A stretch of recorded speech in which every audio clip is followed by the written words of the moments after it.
Everybody, welcome to the Krueg Show on a Friday night after Warrior basketball. Larry Kruger, Dan Coach Emilio, Brian Smith will be along shortly, we believe, and maybe others. I invited Big Frank Red, I invited Barry Baller, Cyrus Saatsaz, Kylen Mills, and I know Cy and Kylen might be joining us after the Locked On postgame ends. But the Warriors with a nice win tonight over the Toronto Raptors, 129-117. Warriors win it at the end, outscoring the Raptors 31-23 in the fourth quarter, and then they get the win, 31-23, fourth quarter for Golden State. You know, Danny, good game for Golden State, 35 for Curry, 11 assists, 29 for Klay Thompson. Nice bench production as well. How about Dante DiVincenzo? Oh, I love 12 points, DiVincenzo's 11 game. assists. Love his game. Kuminga, 4 3-pointers in the third quarter. Just like three from the corners and then one from the wing. Man, he was hitting and Kuminga looked good tonight. Like you said, DiVincenzo, boy, I think at one point Fitz, he was talking to Wiseman on the bench. DiVincenzo, he was mic'd up tonight, and you can hear him giving instructions to Wiseman, just kind of coaching him up, teaching him what to do in a certain situation. And Fitz said, yeah, DiVincenzo's the bridge to the young group because he's 25 and he's kind of in the middle of the older guys and the young guys. You know, I think that's actually at the core of, I think, one of the problems the Warriors have right now is that they're not a team. They're the young guys and the old guys. And it's like everybody's on a different timeline with different expectations and a different agenda. And it's like when you're talking about factions of a team, whether you're doing it totally innocently or if you're doing it with an agenda, it still fractures and fragments the team and holds different guys to different standards. And it's like the 49ers are a team. It's not like, well, you know, there's Trent Williams and then there's Danny Gray. You got the old guys and you got the young guys. No, they're a team. It's top to bottom. Every time the Warriors are talked about, we talk about, well, the old guys and even the players. Draymond will get into it. Well, these guys, you know, it's not Klay Thompson. It's not Steph Curry. It's like, we get it. There's two teams here, two different cores. You got a championship older core, and you got a lot of young guys who are just players, and who knows if they're the core of anything great or if they're just a bunch of guys. But interesting game. This is interesting. Bill says Jordan Poole played only 24 minutes. Is Dante DiVincenzo stealing Poole's minutes? But here's one of the questions of the night, I think, as we get things rolling here in the chat. Interesting story today. I'm reading about how the Lakers, you know, the trade deadline's coming up February the 10th, I think. It's basically 2 weeks away. Right. And there's talk that the Lakers could get, hey, Rye, how you doing? Our good friends in the chat here. Wow. There's a rumor that the Lakers could get Trae Young. Have you guys seen that same rumor at all? The Hawks, you know, supposedly Young has got, you know, he's got some kind of issues going with the Hawks, and there's a lot of talk that Clutch Sports could try to lead Trae Young to the Lakers. Anthony Davis, I would imagine, would have to go back in that trade. That was really interesting. And so I read this article about this tonight as we're watching, you know, finishing up the end of the game.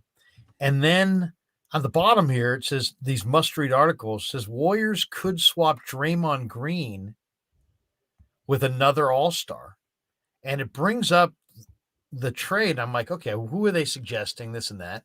Sure enough, it's the team they played tonight, the Toronto Raptors. And they're talking about how Draymond Green, who may not, you know, Draymond has indicated that he thinks he's on the way out. You know, obviously he'd love a max extension. Obviously he's not getting that max extension. And if you look at the Warriors, he's really the only movable player that they have from the dynasty. Anyway, there's an NBA analyst named Eric Pincus, and Eric believes that the Warriors could swap him for Pascal Siakam. And the transcript, this is from Bleacher Report, and Pincus writes, the Raptors are expected to make some changes. It's unclear how far they'll go. Interested teams hope players such as OG Anunoby and Pascal Siakam will become available. If they do, it will be at a significant price in players and draft compensation. Siakam makes $35.4 million. He's got $38 million coming his way next year. They're saying the Mavericks may be an suitor.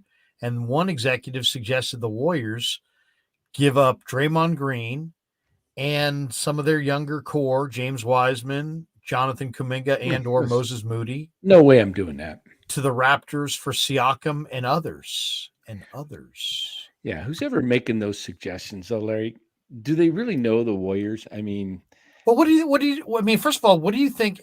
I kind of agree with the notion, Danny, that Draymond's probably gone at the end of the year. And, this might not, they're 500 team this year. It's not like it would be the worst thing ever. Yeah, but they're not going to give up Kuminga, Green, and Wiseman. And they're not giving up the present and the future all for Siakam. I agree. Siakam. Wiseman makes 9. So I could see Green and maybe Green Wiseman makes 25 for so Siakam. It probably those works. Two. It would have to be Green and Wiseman. And Wiseman. But the reason, Green's playing.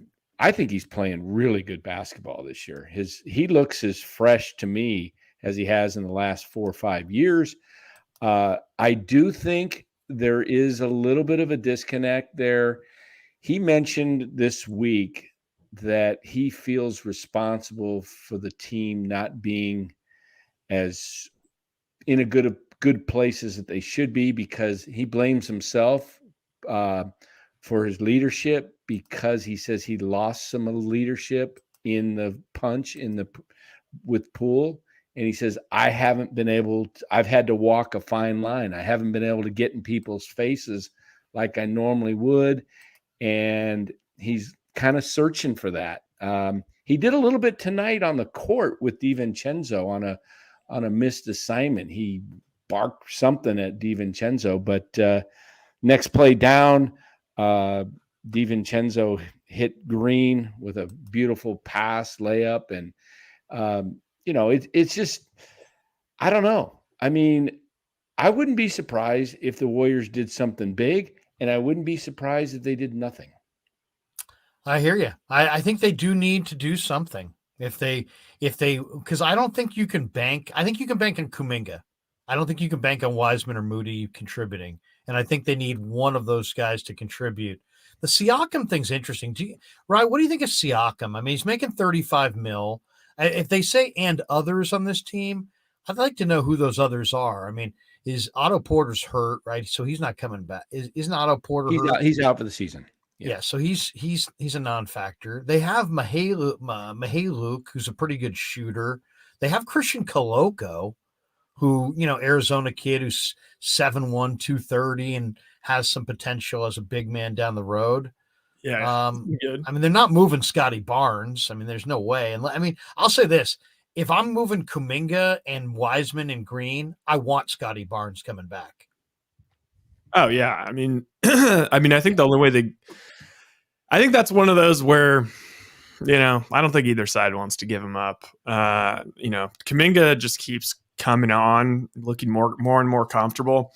It was interesting. So I was at my dinner for my dad's birthday tonight.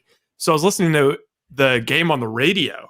And I normally don't get to hear, the post-game stuff, but Tolbert was asking Curry right after the game when he put the headset on.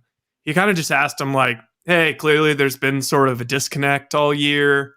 And, could you give me, what would you say, the main reason is for that sort of weird disconnect?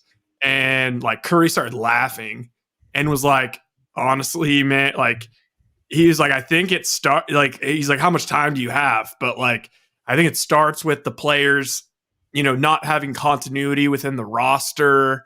And then you go from there to, like he said, like, then that kind of opens up Pandora's box more. Because I think he's talking about, it's a combination of like these young guys, but also like, I don't know. I just thought it was an interesting thing. But the Raptors they're done. I'd be surprised if Masai Ujiri didn't kind of blow them up. Siakam's been great. I know you asked originally about Siakam. Siakam, I would have said 2 years ago, it seemed like he was falling off, but he was awesome last year. I think he was maybe third team or second team All NBA. But yeah, no, they're kind of just a team in a weird place in a conference that just keeps getting more and more difficult. What'd you think of the game tonight, guys? I mean, Warriors, they win it. They had a nice little fourth quarter. What'd you think of the win? I mean, when I look at Toronto, I see a team that's disappointing on the road, and the Warriors have been really good at home, and it held to form tonight.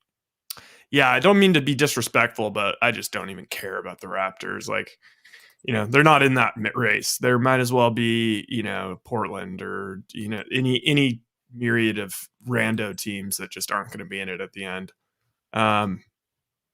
Yeah, but no, doesn't it feel like they're kind of turning a corner? Like the Memphis game was huge. We went on after that. Curry gets tossed for the mouthpiece. I don't know. Didn't you all kind of feel like, all right, he's gonna show up today. He's gonna have a big day. I think Warriors gonna win. Because it just seems like every game I freaking turn on, even these games that should be kind of easy games, and we're waiting for them to win by margin and make it easy. They're always like down or in some stupid like back and forth and then falling down 6 and can't get stops. And it's just kind of annoying. And it's like, just doesn't feel like the Warriors of old, but it's starting to. It is kind of a weird feeling. Okay, I looked at the NBA trade checker. Okay, this is on Real GM. This trade works. Would you guys make this trade? You could trade Draymond Green, James Wiseman, Jonathan Kuminga, and Moses Moody. That's 3 players that are 21 or younger, by the way, plus Green, who's 32, to the Raptors for Pascal Siakam, who's 28, Scotty Barnes, who's 21, and Christian Koloko, who's 22. If you're the Warriors, would you make that trade? If you're the Raptors, would you make that trade? It's really a relatively fair trade in some ways. It's Draymond. You're saying Draymond? Draymond and Kuminga basically is probably the second player in this trade. Kuminga is probably the best. I think Kuminga might be the best player in this trade. Period. Yeah. Well, I think I think that they would definitely want. They wouldn't want Draymond. They would want Poole. They'd probably want Poole. And I'd think about it. But would you make that deal? Green, Wiseman, Kuminga, Moody for Siakam, Scotty Barnes, and Koloko? Yeah, I don't think you can. I don't think you can trade Poole for one thing. But that trade, the only benefit that Toronto would want Green is if they want to just let him go so that they have some cap space. Yeah, he's nothing. He's an add-on. Like the only team that would really like value him is a true contender. Well, but they could spin him. They could spin him to a contender in a different trade. You know what I mean? Because you're right. There are contending teams that like if you have that great of a package, why trade for a problem? Yeah, it's just sure. I mean, it's interesting because Siakam is nice. I don't think it does anything for. He's like a top 20 player in the league. And Siakam would Barnes is like a top 20 value in the league. Who's better between Barnes and Kuminga down the road? Oh, Barnes. I mean, well, down the road, I don't know, but I'm saying Barnes. Barnes is averaging 15 and 7 and 4. Kuminga averages 8, 3 and 2, basically. I mean, I love Kuminga's game. I just love. I love it too. And at 20. He's pretty fair trade, tonight, though, I think. Hitting 4 3-pointers in a row in the third quarter. If he starts to get that down, and it will come, in 3 to 4 years with this guy playing in the league at 23, 24 years old, to me, he's got a lot of Clyde Drexler in him. I mean, he glides, he moves fast. When he goes up for a dunk, it isn't like it's kind of like Brock Purdy's 10-yard split. It's quick. It's boom and down. I love how he just gets up in the air and he doesn't waste time. He just puts it down. Kuminga is a future superstar, in my opinion. But is he better? You got muted there, but I think you said, is he better than Scotty Barnes? I think, like Rye says, Barnes' game is a little more refined all and you around show right respect now. to like the guy was the rookie of the year last year. Yeah, and by far, like everyone thought he was like a top 15 like trade value guy in the whole league.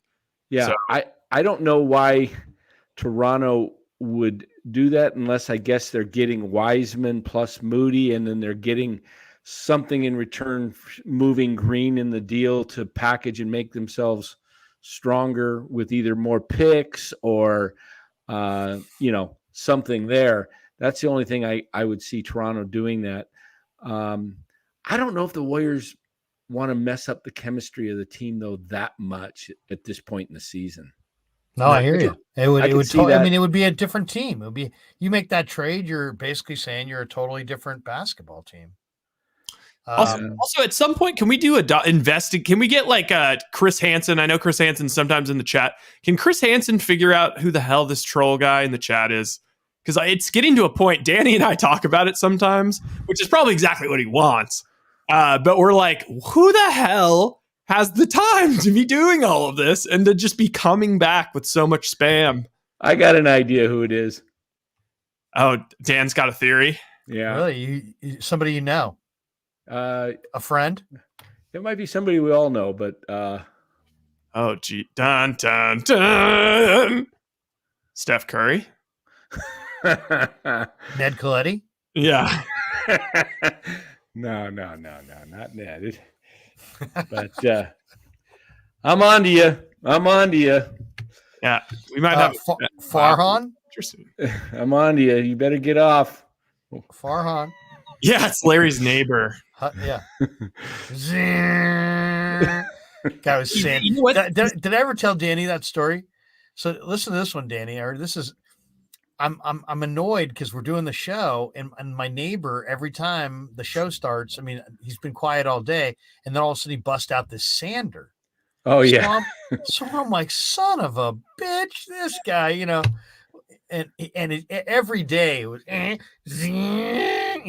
sounds like I'm like somebody who's having you're having your teeth cleaned or something. I look over the fence. I'm like cursing this guy. I'm like, son of a bitch, what's this guy doing? It's like 2 days before Christmas, and it looked like a baby's bassinet. Oh, I feel guilty as hell. I'm like cursing this guy for sanding a baby's bassinet for the last 2 months. Is he having a baby or is it a grandchild? I think it's probably a grandchild. Okay. So was the thing that he's always sanding? He just always be sanded? Yeah, he always a sanding machine. Was he a master craftsman? Oh my God, it was ridiculous. Yeah, you know what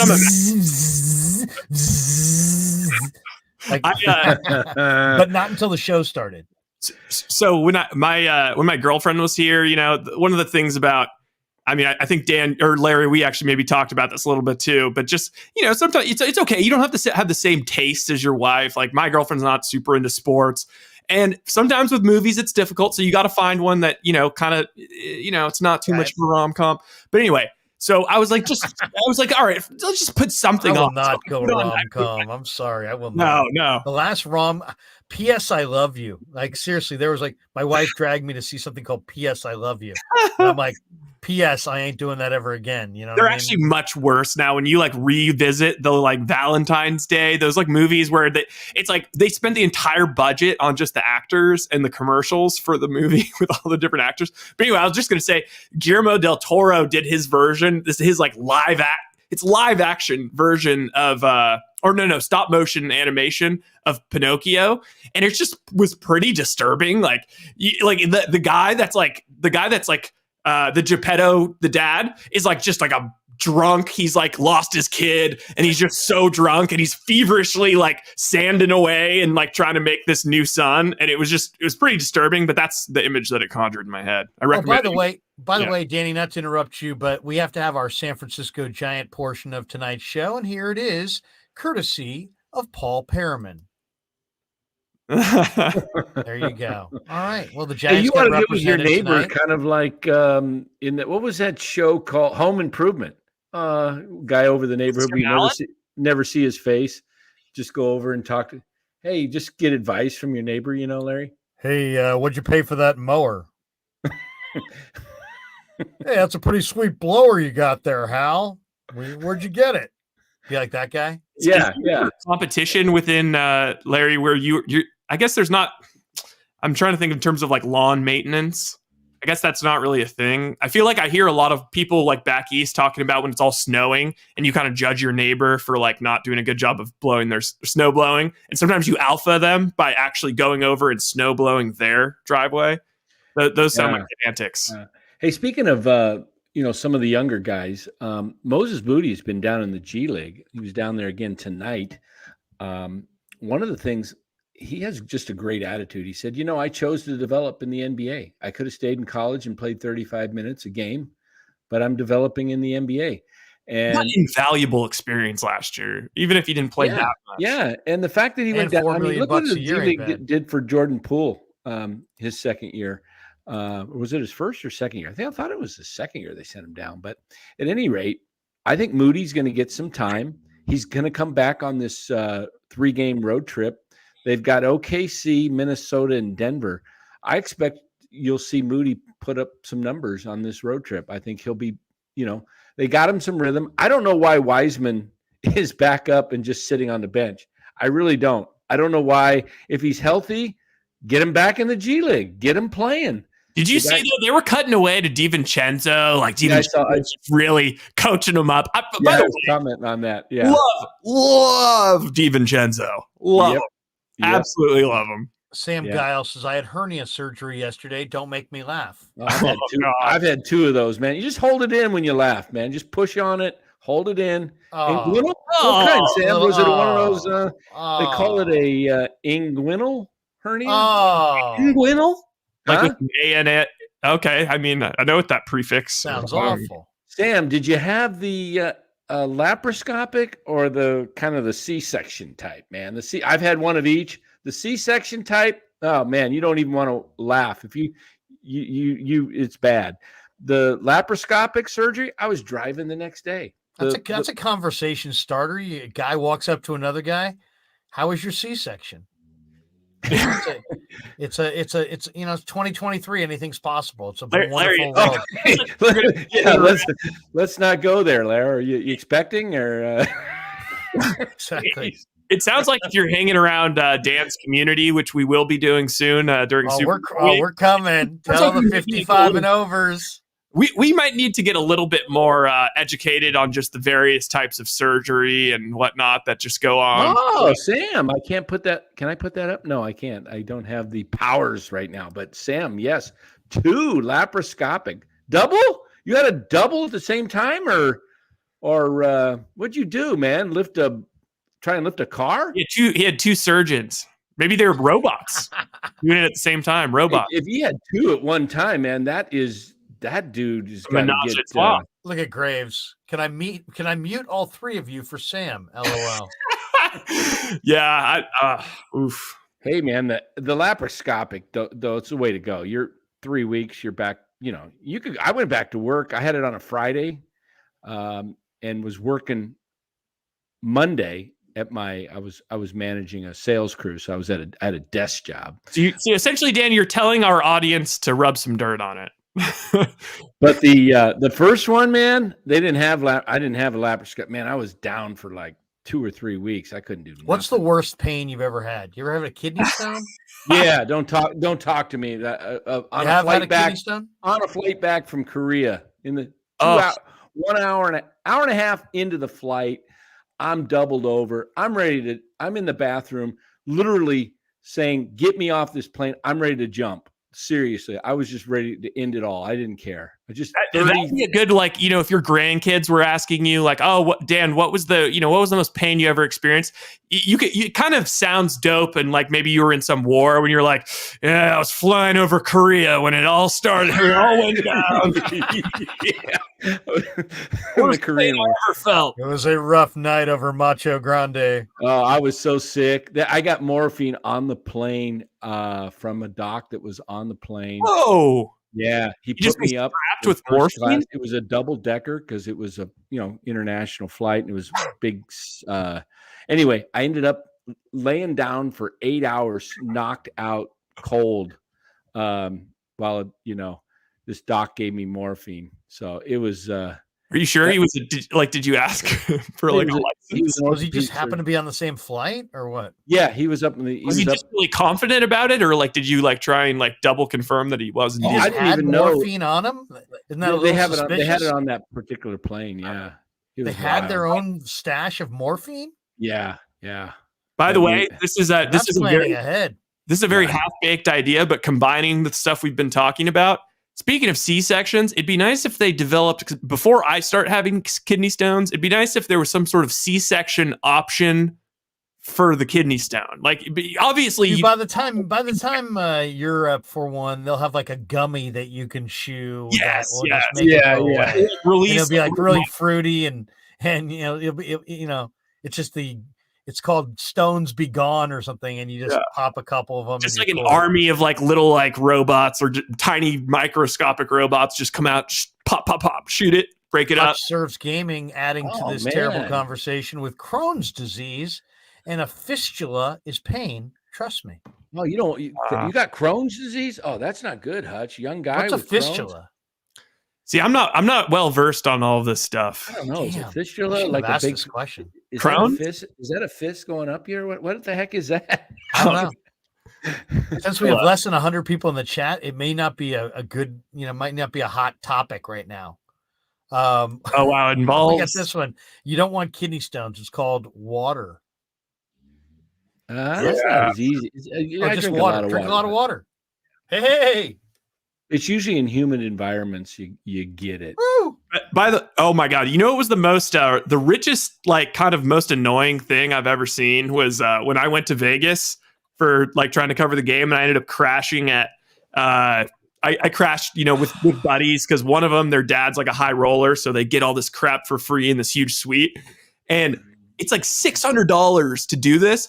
But like, because he's a high roller, like I guess that everyone, like, they get hung over and then they send him to the spa and they just put like IVs with water and like all these great, supplements and stuff just into you. And you can just be hung over and not do anything. And then it just cures you and you just feel even better than normal. So when Cy comes in, we'll have to ask him if he's ever had a kidney stone or a hernia. Yeah.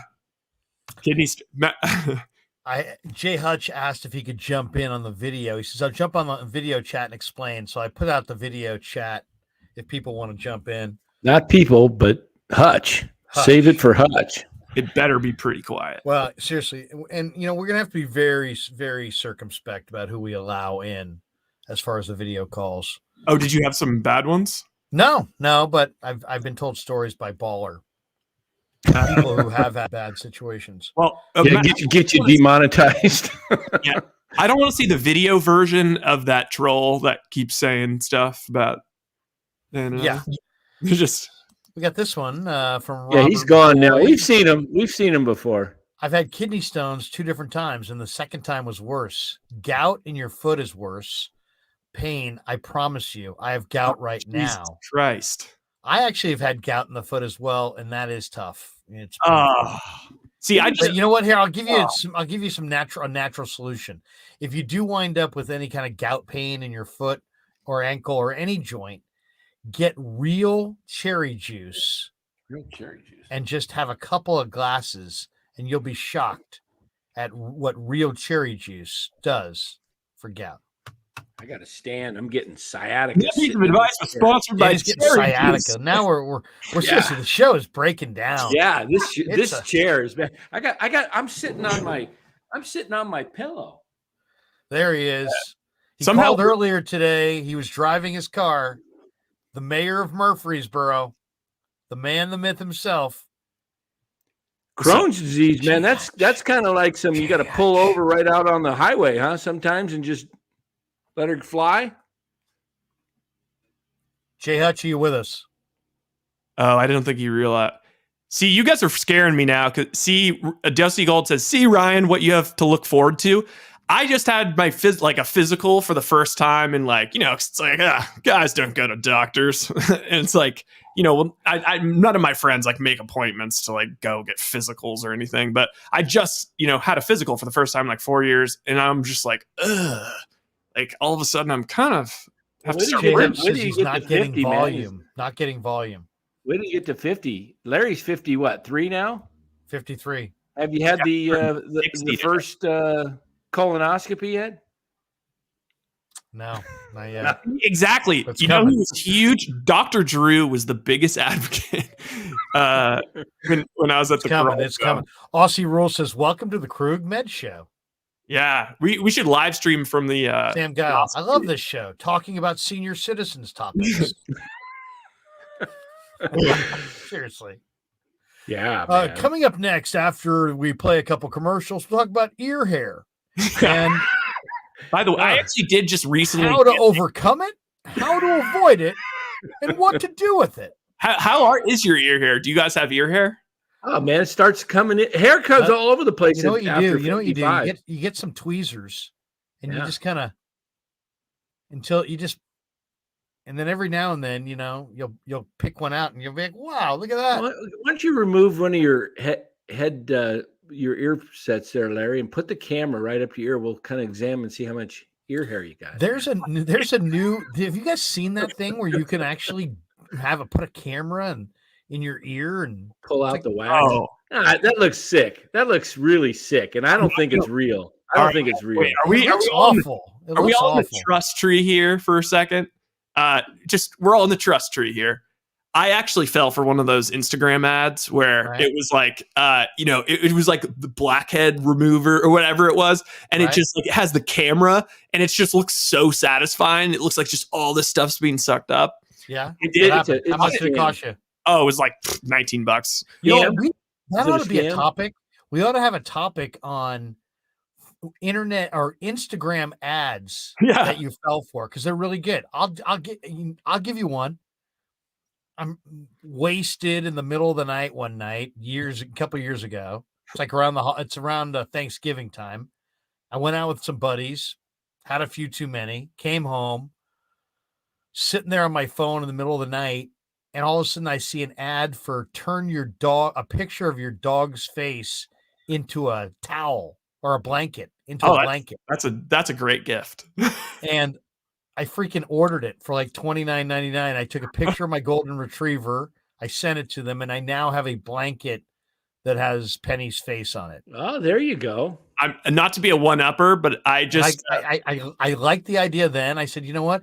It's one of those things that even if I never use the blanket, at least if someday I'll have a blanket of my dog's face forever. You know what I just did? I sent this thing called Potato Parcel. I remember seeing it on Shark Tank, and then it's all over like Instagram, Twitter. It's always trying to get me to send a potato parcel. And it's always around like times when like I need to get my girlfriend a gift. I got her. It's essentially all it is you take a photo of yourself, or like in this case, I got took a photo of myself and my dog. And they literally just send a potato with your face on it. And it's just potato parcel. Have you guys? I know Dan. I know Rye's seen it. I don't know if Danny's seen it. Well, actually, maybe I shouldn't say that because it's kind of an older movie. Office Space. Oh yeah, Danny. Oh yeah. Office Space. Yeah. It's a game. It's called Jump to Conclusions, and you jump to conclusions. No, that's the stupidest fucking idea. Oh my God. It's kind of good. I love that movie. That's one of the very few movies that if I just want to laugh some night, I'll just put that in. And the guy's apartment complex is called Morningwood Apartments. I mean, it's just that's a classic hilarious movie. G. Martinez says The Stapler. the red stapler. And he goes, "I'll take that stapler." Oh yeah. What the hell is the name of that actor that he's like in like everything? He's in like Coen Brothers movies, and the guy who played the super nervous big guy with the stapler. Oh, yeah. I don't know. Oh, he starts some huge fire at the end. Yeah. Jay He's Hutch now in joins both us. some Jay stuff. Hutch, Hey, are you a can fan you of guys the hear me? movie Office Space? Office Space. Yeah, can you guys hear me? Yeah, now we can. Look at the hat I got coming, guys. Let's see. Oh, what the hell? Yeah, why does everyone have those hats? Yeah, And you know where's what? I did a live stream today with Al Madrigal. He was What is wearing that hat. Yes, all the there's players are wearing them too. Trent Trent Williams. Williams. Yes. I told Al There in it the is. live stream that Trent has that hat, Yeah, and he see? wears it all the time. Yeah, I got 3 hats coming. I got a black one with the orange SF for the Giants. I got a blue one with the gold SF, the Warrior colors, and then I got the Niners. Most of them were out of stock. They got all kinds of names for them. The one I ordered is called the Candlestick. They got the mission. They got the origin behind this cursive SF thing, and how did it make its way? Brian, what would you say you do here? I'm very good with people. I have people skills. Somebody said in the chat, man, Larry, you went from talking to Steve Young to talking senior medical issues. No, it was a great day for the channel today. We had Steve Young on earlier tonight. We had no way. I didn't even realize you actually got him. That's we got Steve Young on, and then we had like 1,200 people in the room. Let's go. And I think I don't know. Can you check how many views that thing's got? It's got a lot of views. And then Al Madrigal, the comedian, joined us earlier today. Saw a little bit of that. Yeah, that was a great show. I actually had Jay Hutch on earlier today as he was driving through Murfreesboro. Where you were working right earlier today? Yeah, I was in Antioch at that point. Not Antioch, California though. Antioch, Tennessee. Where? Antioch, Tennessee. There is a Antioch and a Brentwood. Really? Did you see Najee there? What? Najee Harris? Was he there? Hello, Najee. Danny's doing material served, with the Chuckle Hut in Dayton on the 19th. I served Rajon Rondo's attorney. Really? Oh, wow. Yeah, it was for Rondo, but I don't know. What it was on his for. I didn't look at it. Didn't look at it. Yeah, I love that is there should be more like TV shows about people that just serve. Like serve. That was in the creek too. I think they were looking for they were serving Rondo. They're still looking for his shot. Da-da, da-da. But what is it? Pineapple Express isn't that kind of what he does? Graves says Steve was awesome. He was. And then we had Al Madrigal on earlier today. Yeah. The comedian. He was really, really good. Fish and Chips says, "You're not lazy, Larry. You've been burning it up." All right. Thank you. Thank you very much. I thought that was Dwight Hicks you had on. Yeah, we talked Dwight Hicks today. He was at a party where Dwight Hicks in LA, where Dwight Hicks and a bunch of people were at. But yeah, check out Al Madrigal's got a new show called Lopez versus Lopez, Friday nights at 8:00 on NBC with George Lopez. And he plays his high buddy, and they sit there on the couch and Hutch came on to what? Discuss Crohn's disease? Is that what we're talking about, Hutch? Yeah, back to why talk about anything good? Let's get to inflammatory. Do you have any I have an itchy rash. No, go ahead. Crohn's. Yeah, it's an inflammatory bowel and an autoimmune. Basically, just think of inflammation in the digestive tract, so anywhere from the mouth to the anus. Do you have to like get shot? Do you have to get like? I'm glad we asked. Or anything, or like, are you taking something to like keep it? At one point, I had been on every FDA-approved drug, and I was getting to the point of going to see like some special drug trial at UCSF. But then we tried a drug that I had previously tried before, but did like some crazy regiment with it, like, and then finally got better off that. Did your like face get like super bloated with like all the steroids and stuff? That's prednisone. I will never go on that shit again. Yeah, that because I was on that in my teen years, and it was was a completely different person when I was on that stuff. Really? Sam Guile says, you guys are the bomb. I love it. Kelch Chronicles says, can we get a Hutch impersonation, Krueg?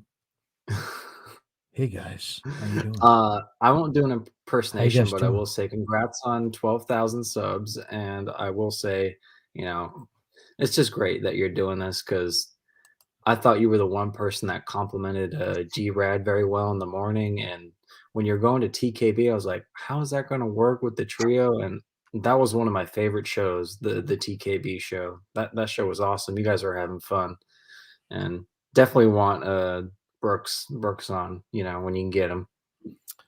Well, we'll see. He's a pretty private guy, but I'll see him at some of these Niner games, and we'll see if we can get him to come on. But yeah, no, I appreciate the support, man. And we love doing the show. I mean, we love doing the channel. The channel's been a lot of fun. We've had a lot of fun. We've talked a lot of good sports. I think we've produced a lot of good content this year. And I get most of my Bay Area sports content from you, just because I can't watch because everything's blacked out. I have to, go to free streams if I want to watch any games. So I get most of my sports Bay Area content from you and Grant. That's cool. We're going to a new thing for Hutch. Oh, I left my mic. New thing for Danny walks away, eats on the show, mutes himself, unmutes. Anything east of let's talk about itchy rashes. Yeah. Anything east of the Mississippi for watching the Krueg show now is going to be $19.99, Hutch. So we got you covered. $19.99 to view the Krueg show just for you. We should go out there, stall a satellite. So Crohn's disease, is that anything like colitis? It is. Think of Crohn's as the big brother to colitis. Oh shoot, that's like butt soup then, huh? They're the same thing, but colitis is just in the colon, but Crohn's is the entire digestive tract. Oh man, that's butt soup. Yeah, that is bad. Yeah. And what I was telling you about the fistula earlier, just think of a fistula as a big that boils it, and it can be anywhere in the digestive tract. And I've had over surgeries for it. Larry's face. Are you? Do you like maintain a certain diet while you're on it? For the most part, yeah. Yeah. You Larry, like a guy? I mostly eat gluten-free. I got my blood tested for all sorts of kinds of stuff. Oddly enough, like fried potato was like in the green more than baked potato. Oh, interesting. You just learn all these different things, but like teriyaki, I'll shit my pants if I have a teriyaki. Teriyaki. Oh man, I feel for you. That stuff's rough. I know a couple people with that, and you can't have any kind of nuts or anything like peanuts and all that stuff messes. No, that was real tough because I love ice cream ball, and the sunflower seeds. I had to like not eat the seeds. I had to just chew them and spit them out for the salt. So what? If I could turn over the spread in this room right now, I would. I mean, if I could walk in and we were all eating off a spread, I would flip the spread over. What the fuck are we talking about? What the fuck is going on here? We're talking ass. We're talking disease.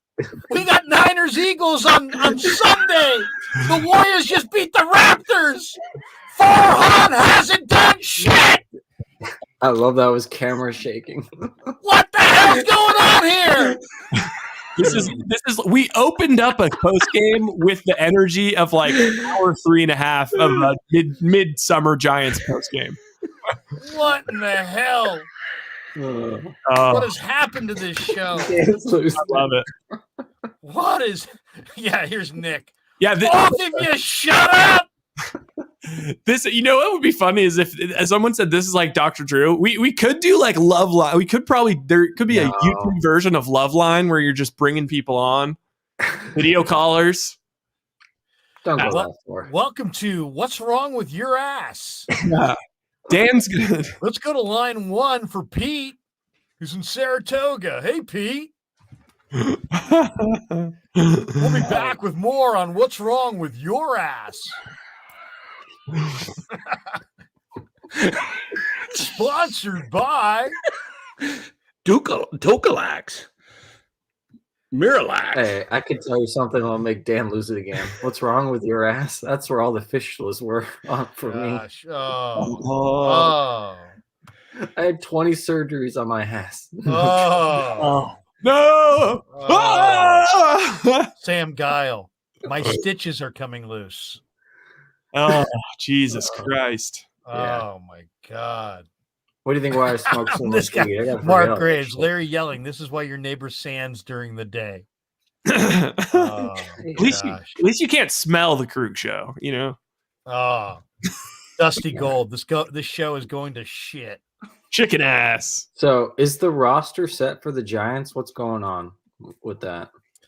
Rye, could you put up the depth chart for a sec? I would love to peruse the depth chart just for a few good laughs. Is there any depth on there actually, though? You know what it is? We might as well chase. We got 100 people in the room now. We might as well chase them out. Talk a little bit about the Giants.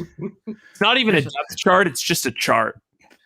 The Giants, the Giants are going to draw like friends and family. You know, they used to give out like Quad a candlestick. Opening day, they should give out the Quad to Oracle Park.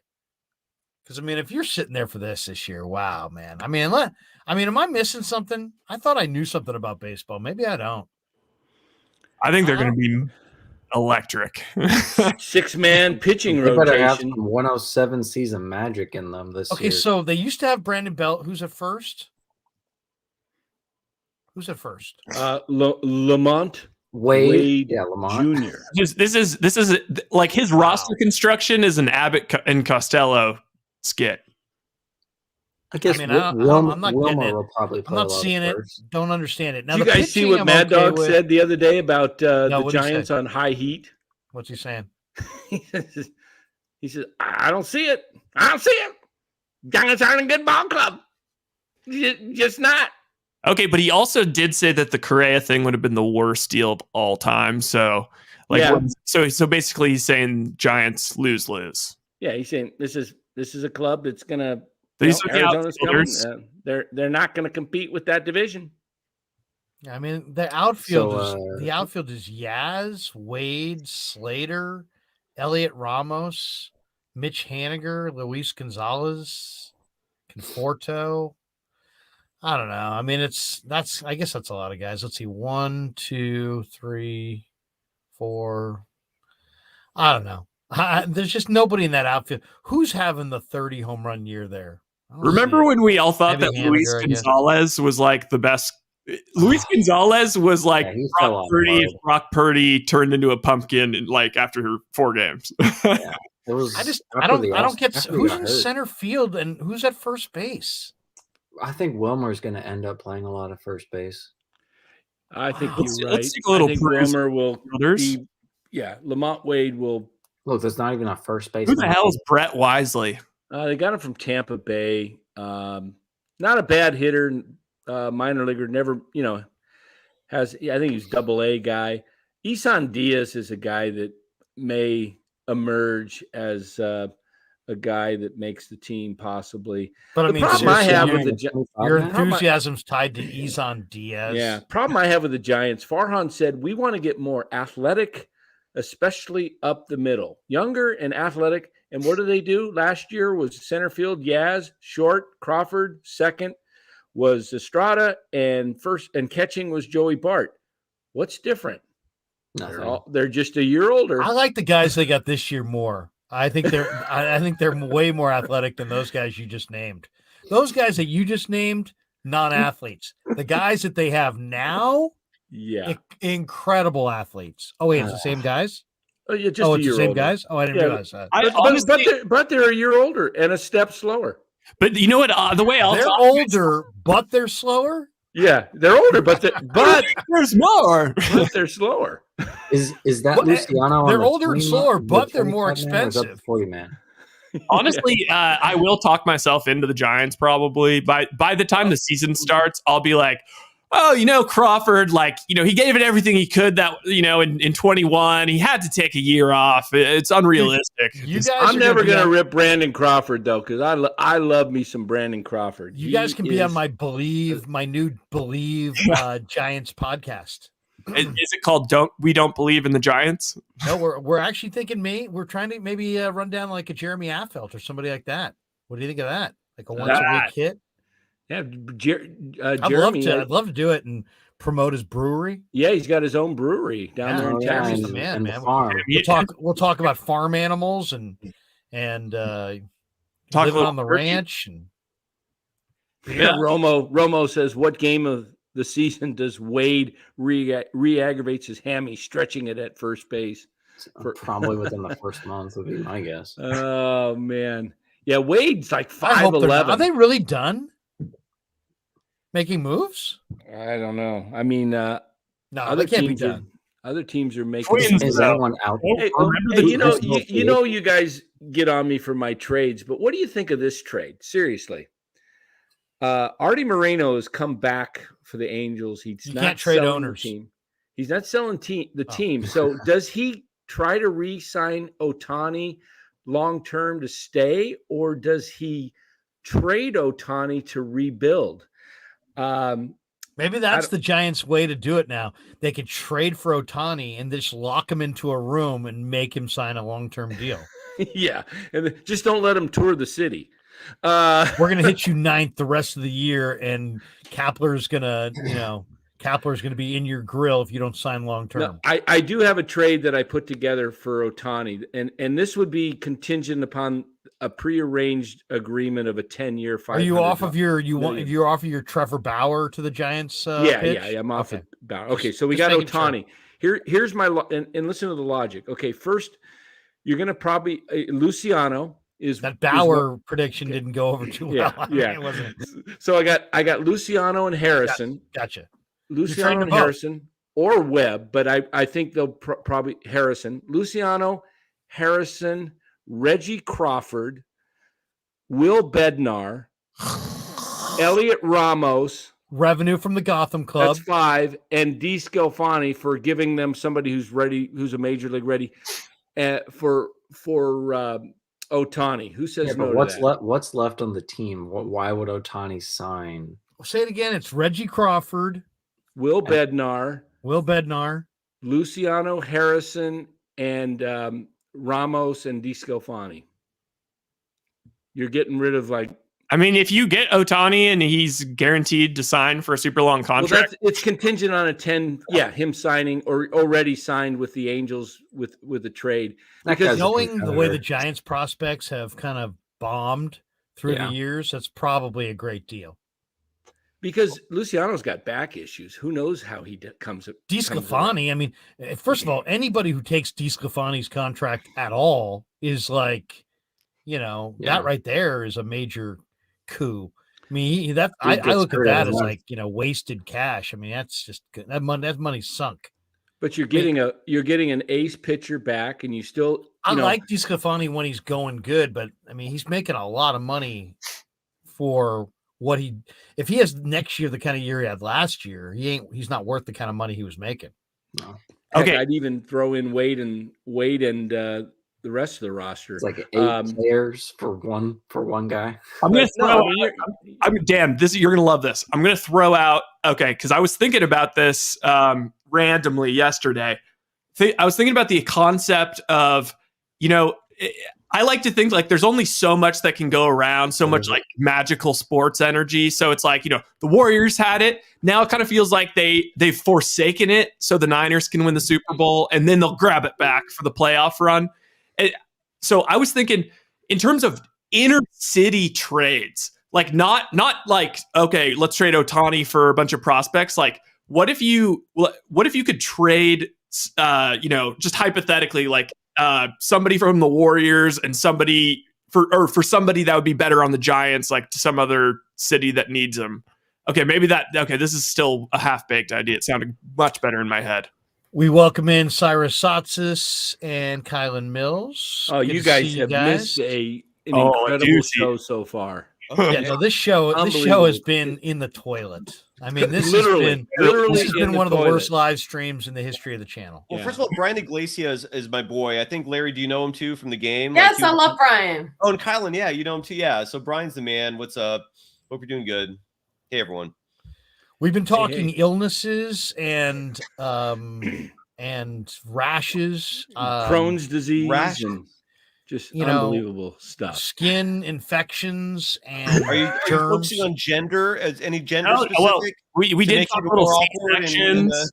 No, we were actually trying to see how few people we could get to be in the stream. So we talked about illnesses and sicknesses, despite the fact that Niners played the Eagles and the Warriors just beat the Raptors. But why don't we, since you guys just joined us, why don't we switch gears from ass surgery? Thank you. And talk a little basketball.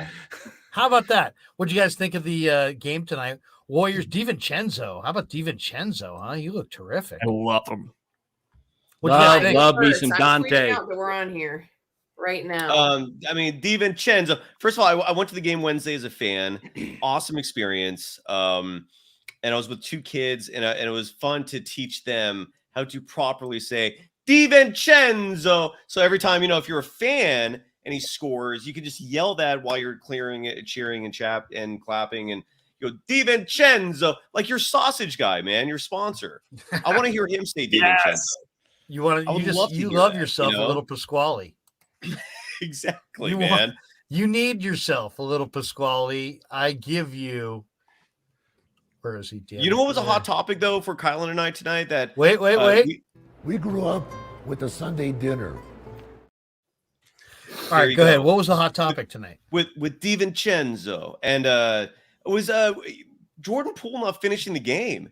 Only played 24 minutes. I feel like they've had a run of his antics, man. Like DiVincenzo cut into his playing time. What did you folks think about that? Well, off night for Poole. Yeah, Poole's had a hard time just finding rhythm consistently this year. I kind of felt like he played better in the starting lineup than he did off the bench. But I think what we're just seeing is that there's just a lot of inconsistency to what he brings, night after night. Some nights it's huge. Other nights he's not feeling it. He has a hard time in certain situations kind of getting into the flow. He's just still a very young player in that way. He doesn't, I don't want to say he doesn't bring it every night, because I really don't think that's the issue. He just has a hard time getting in rhythm, and he's a rhythm player. I mean, what do you guys see? I mean, you watch the game closer than I do. What do you see with Poole? I think Jordan Poole has been struggling in late game situations. That to me is an issue. He struggles with composure. He's had too many late game turnovers recently. I mean, the Steph Curry ejection came from a bad shot selection by Jordan Poole. Ultimately, it was a reaction to that, and it was a bad shot from Jordan Poole. And I feel like his late game decision-making is a big concern. And there have been several games down the stretch in the season where we've seen that play out, and he just gets out of control. He starts to rush things, and especially when he's ball handling, he just dribbles it off his knee all of a sudden because he's flying down the floor wildly. And so I feel like he needs to have more composure late in games. And that's something that comes a little bit with being a young player, but he's got to figure it out sooner than later. And I think that's a big reason why Steve Kerr made the decision to close out with Dante DiVincenzo, because he's great with the ball. He always puts the ball in the right place, gives it to the right people. He's a playmaker and facilitator who's smart. He's a high IQ player. And I don't know that Jordan Poole, not to say that he's not a high IQ player, but he's not quite there yet and with the decision-making and the smart decision-making. So I feel like that was part of the reason why Poole didn't close out, is because he struggled, to me, especially in the last month in late game situations. Wasn't Dante, when he was with Milwaukee, before I think he ended up getting hurt, but wasn't he in their closing lineup? Yes. Well, that's who played instead of Poole. But what I was going to say is, and DiVincenzo did play for the championship Bucks team, play for the Kings last year. That was bizarre. No one's going to count that.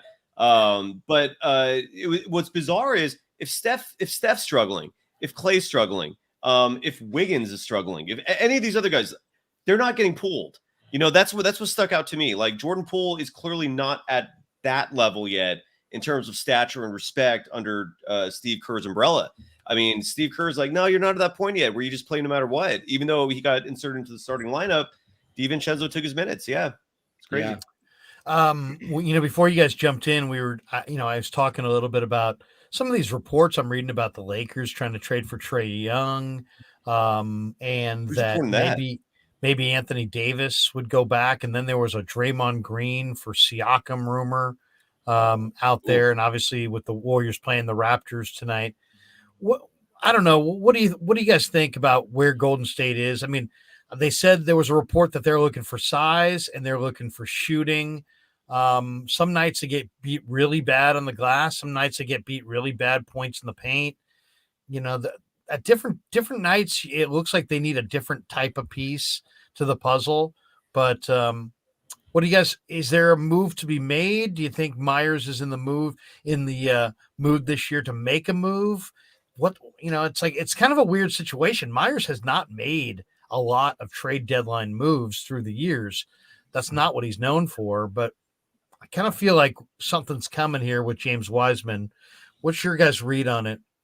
They need more defense. I feel like all the runs that they've had teams with depth and defense because, Steph, Clay, they can get offense, even if they have like a down night, like Steph and Clay, they only shoot 15, points, 20 points, whatever. But on these runs, they've always had depth players in defense. So I would say get some defense to get the games closer, maybe if, Steph starts, gets a slow start, but he can get going in the third quarter, maybe he got a shot. That's what I feel like. They definitely need more defense right now. Also, I want your guys' thoughts as well, but just this note that I just read this tonight from Casey Johnson from NBC Sports Chicago. He says several teams have inquired about potentially trading for Alex Caruso. The Knicks are looking into it. It says the Warriors are looking into it. It says the Bulls want 2 first-round picks in exchange. He also makes about $9 million. So, I mean, you're going to have to make it work on the cap. What do you think? Are they going to make a move? Are they not going to make a move? Do they need Caruso? Do they need a big? Where are you guys weighing in? I'm sure you're hitting on this on Locked On, huh? Cy? Locked On. Yeah, where's the energy tonight on your show, man? I mean, your discussion clearly killed everything. I'm not hearing locked. We're just limping to the finish line tonight, man. We're talking illnesses and it's just been bad. Who's Hutch? What's going on here, man? I've never met you. Nice to meet you. Jay Hutch is actually a caller. He's the mayor of Murfreesboro, Tennessee. He's an OG at Krueg show, like day one guy. Are you literally a mayor? No. He actually he serves subpoenas. I'm a process server. He's a process server. So take a good look at him, Cy, because he actually is joining us on this chat, Cy, because he's got something he needs to tell you. Go ahead, Jay. No, I'm just joking. No, I did that already. Actually, Jay, we should probably let you get on with your night because your wife's in the next room sleeping. It's the middle of the night. And we could barely see your face. Yeah. Next time, don't put a light right behind your head. Jay Hutch, if you're gonna call me when you're driving, teasing, remember, it's nice to meet you. 10 o'clock, 2 o'clock, right? 2 hands on the wheel. Saw you today. You were, felt like it was a little sketch.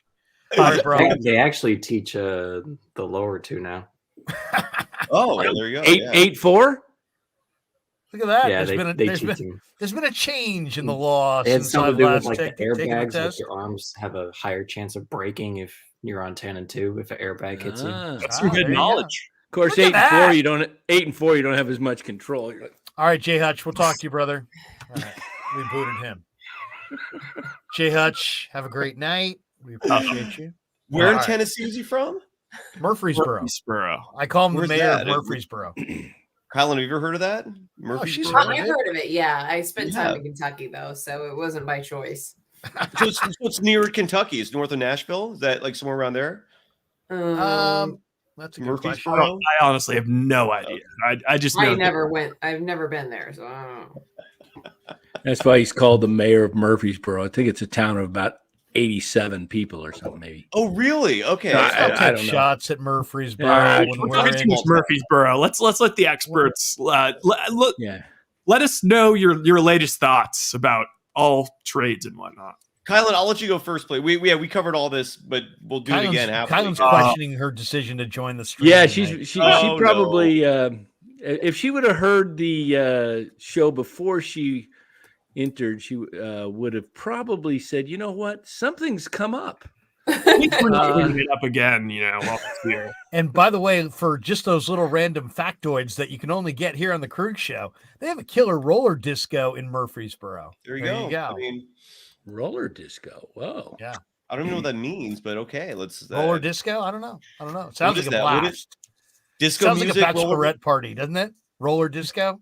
I think it's just simply a rink with some music. With disco music, I meant. Yeah. And like holograms of John Travolta. But Kylen, seriously, where are you on the Warriors on the trade deadline? What are we looking at here? Are they gonna? You think they're gonna do something? Give us a good answer so we don't have to talk about ass surgery. Yeah, no, I really though I'm kind of curious now as to why did ass surgery come up? What is the context? I think it was from your getting ass surgery. Is it any of you? I think it was your context. If you're looking for context, this is the context right here. There you go. All right. Back to One last thing about ass, Kylen. That tweet you had was hilarious, where you were talking about. Oh, my typo, my text typo. Yes. I confronted Charlie about it in the Niner press room. I'm like, tell her that was hilarious. Here's the worst part, and I didn't tweet the follow-up part. So mistakenly auto-corrected poop instead of popped, and it said I pooped in the production room.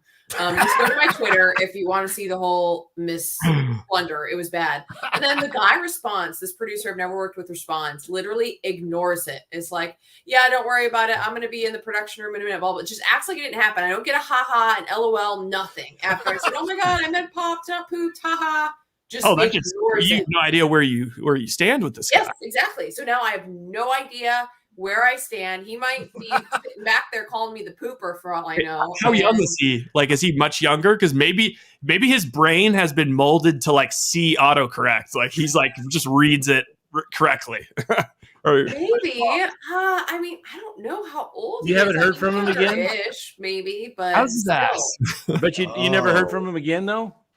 I mean, so I was a producer I was working with on a game, an ESPN Plus game up at UC Davis. And I texted him when I got there. I was like, hey, just so you know, I popped in the production room. No one was in there. So I'm just going to be down on my spot court side where, I got my mic and my IFB or whatever. But I accidentally said, I just pooped in the production room. No one was in there. So I'm going to be down. Once the window is open, it might actually smell like poop. And then the thing is, it just worked perfectly in the context of the text. I was like, really? Of course. The autocorrect popped to poop. It made perfect sense. It was literally, I pooped in the production room. No one was in there. Now I'm just going to head down to my spot courtside. And I was like, oh. You know what it really sucks? And then he acted like it didn't happen. And I saw it happening. So, as I'm hitting send, I see the autocorrect, but it's too late. Like I've already hit send. So I immediately sent a follow-up text. Oh my God, I'm so sorry. I meant popped, not pooped, like star. And he just ignores it. Didn't laugh, nothing. I will never recover. And so I had to tweet it out. I'm like, this is too funny. I have to tweet it out. Like someone else has to laugh about this. But I just was like, would you be happy to learn that like he at least like took a screenshot and sent it in like a group chat with his friends? Yeah, I feel like at least laugh about it. Like, what if he literally looked at his phone and was like, ugh, like, this smells nasty, and like, all right, whatever, like I would feel better if he laughed it off. And yeah, sure, if he screenshotted it and sent it, fair enough. Brian Iglesias sounds like the next episode of Curb Your Enthusiasm. Thank you. It does. Let's have a sitcom. So, but seriously, can you? Not people bring up 2 girls, 1 cup, or 1 girl, 1 cup. No, we're moving on from that era of the internet forever. That's internet 1.0, like bullshit. We can go back to the Warriors trade. There's this in the top right corner. In the top right corner of my screen. There's this red button that says end broadcast. And I just find myself looking at it a lot. I'm not sure why. I'm just so connected to it thinking, well, there's so much potential there. All right. Well, I made the mistake of looking up what Hutch wrote, which is that he got a fistula, and I had to look that up. And that's fucking wrong, man. So, that's Hutch says, Kylen, I have Crohn's disease, and Dan asked some questions, and I answered, LOL. Yeah. Side effects are a fistula, and that's why I got ass surgery. And Dan made a very crass joke about, is that when you put your fist or something like that? Oh my God. I didn't know what the heck. Crohn's disease is a very real disease, people. I feel bad for Hutch, man. That stuff, I know a couple people to have that. That is, they're. You know what's really messed up too is that I don't mean to go off on an argument about opioids, but opioids help people with Crohn's disease. But like the whole country right now, like doctors are afraid to prescribe that for anything except the most serious of things. It just sucks, man. Because I guarantee, Hutch, if your doctor was cool and prescribed you Vicodins, just a healthy amount, you'd probably be fine. It's really crazy, but yeah, more medical advice. I mean, this is great. Ty's advice is get your hand on a lot of Vicodin. All right. Yeah. No cat in the background tonight, Kylen. No kitty cat. Solve a lot of problems. Usually it's dogs. No dogs. Oh, dogs. That's right. You have dogs. That's right. Someone asked. This is a picture of the big red machine. That's like that. From what year? Postery thing. 72, 3. Good question. I don't know. 70. Probably. I bet you anything. 75. 75 was 76. The best team. Was it 75? Yeah. No, 76. They won 4 straight from the Yankees. That's got to be it. Yeah, in 75 they beat the Red Sox, but that was a team, man. Were you from the area, Cincinnati area? No, so I'm from Chicago. My husband's from Cincinnati. Lifelong Chicago Cubs fan. I'm aware of the Big Red Machine. Not a fan of the Big Red Machine. Funny story. We moved in here in California. My husband walks into our new house. We've just moved all the furniture in. Hangs us in our living room, and I'm like. You know what, hon? I don't think the framed Big Red Machine poster is necessarily the aesthetic we're going for. Is it autographed? So it was relegated to the office. I will allow it in here, but and then you had to put some throw pillows around it, huh? Yeah, to kind of bring a little bit of female to the room. I do the throw pillows to bring up the vibe, as we've discussed. Yeah. I just am very impressed that Danny knew they weren't just pillows, that they were throw pillows. Oh yeah, that shows that Dan is. I got a wife too. Puts them on the bed. Like what for? They got 6 pillows. What is the movie? What's the movie where Ben Stiller is joking about how much time is wasted in life taking the pillows on and off the bed? Along Came Polly. Yep. Yeah. Great. What a movie. Well, your husband's got to be fired up for Sunday then, huh? He must be a Bengal fan. Yep, he's a Bengal fan. We're pulling for Niners Bengals Super Bowl. We thought we might get it last year. We're pulling for it real hard this year. So I need you guys to give us some good vibes. Three wins for the Niners if they beat the Bengals. That'd be nice. Can we talk about that? Can I get Kylen to answer my actual question from like 9 minutes ago before Crohn's and ass and Danny and explanations, poop and pop. All right, so wait, I'll give you. What are the Warriors going to do at the trade deadline? Are the Warriors going to make a move? So my initial instinct is no, because that's Bob Myers. And now you're right, Larry. There was a report that came out that they were, putting some feelers out there for, like you mentioned, defense or possibly a big. And then about a week later, more so, another report came out that said, you know what? The Warriors aren't really interested in moving any major pieces. If anything, it would be something really minor and ancillary, and they aren't going to make any big moves. And in general, like you mentioned, Bob Myers isn't known for making big mid-season trades. So my initial inclination is no. However, I do think the Wiseman behavior recently is very suspicious and is very suspect. Now, if they were to make a move, I like Alex Caruso. I think he's a great player, and the Warriors do need defense. However, I've been saying this to Cyrus. Cyrus and I both agree on this. We've been talking about it on the pod all season. The Warriors need a big. Like, that is their most pressing need right now. A big that does what? A shooting big? No, I mean, not a stretch big. I think they need a backup 5. I've been advocating for just like signing someone like Boogie, who is a 5 who can just give you some minutes off the bench. I mean, my concern is, number one, Kevon Looney isn't effective against stretch bigs. Like, there are certain matchups in this league that he really struggles. My second concern is just that they're super thin when it comes to size. I mean, Anthony Lamb is coming in and playing the 4 right now. He's about to be at his 50-game limit, and he can't play in the postseason unless they sign him. So what's the plan there? What are the reinforcements going to be? And that's a role that I think going into the season, the Warriors saw Wiseman potentially playing. It is, being able to be a backup center who comes in and, plays significant minutes, provides rim protection, and he can even stretch the floor too, but being a player who could contribute. And now, based on the DNPs Wiseman's been getting, I don't know if that's the case. But I think maybe coming in, that was the plan, and now that's in question. So to me, I think they need a backup big, but not necessarily one that can shoot. I just think they need someone who can put in minutes, who's a smart defender. Honestly, like I said, I think defense more Who's- so, but who's a defense good but also candidate? athletic. Because my issue is that Kevon Looney's so slow. And like that's why when they play against stretch bigs or stretch fives, like, dude, he's totally taken out of the game. Like if he has to stretch the floor, and then you put Draymond Green in there, and that's fine. But there's no other reinforcements outside of that. Like they don't have a lot of other bigs or size. It's Anthony Lamb's been playing those minutes, and he's a two-way player. And Jermichael Green's filling it in a little bit, but yeah, I hear it just So that's why I feel like just a big who can defend the rim, a rim protector. The deal that I like is and I threw it out the other night. I like Wiseman to Detroit because I think Detroit's timeline is down the road, and I would want Nerlens Noel coming back, and I would take Sadiq Bey, and to me, that gives them the shooter, gives them a rotation player, also gives them a defensive big, and they move on from Wiseman. And I think that's one move I kind of like.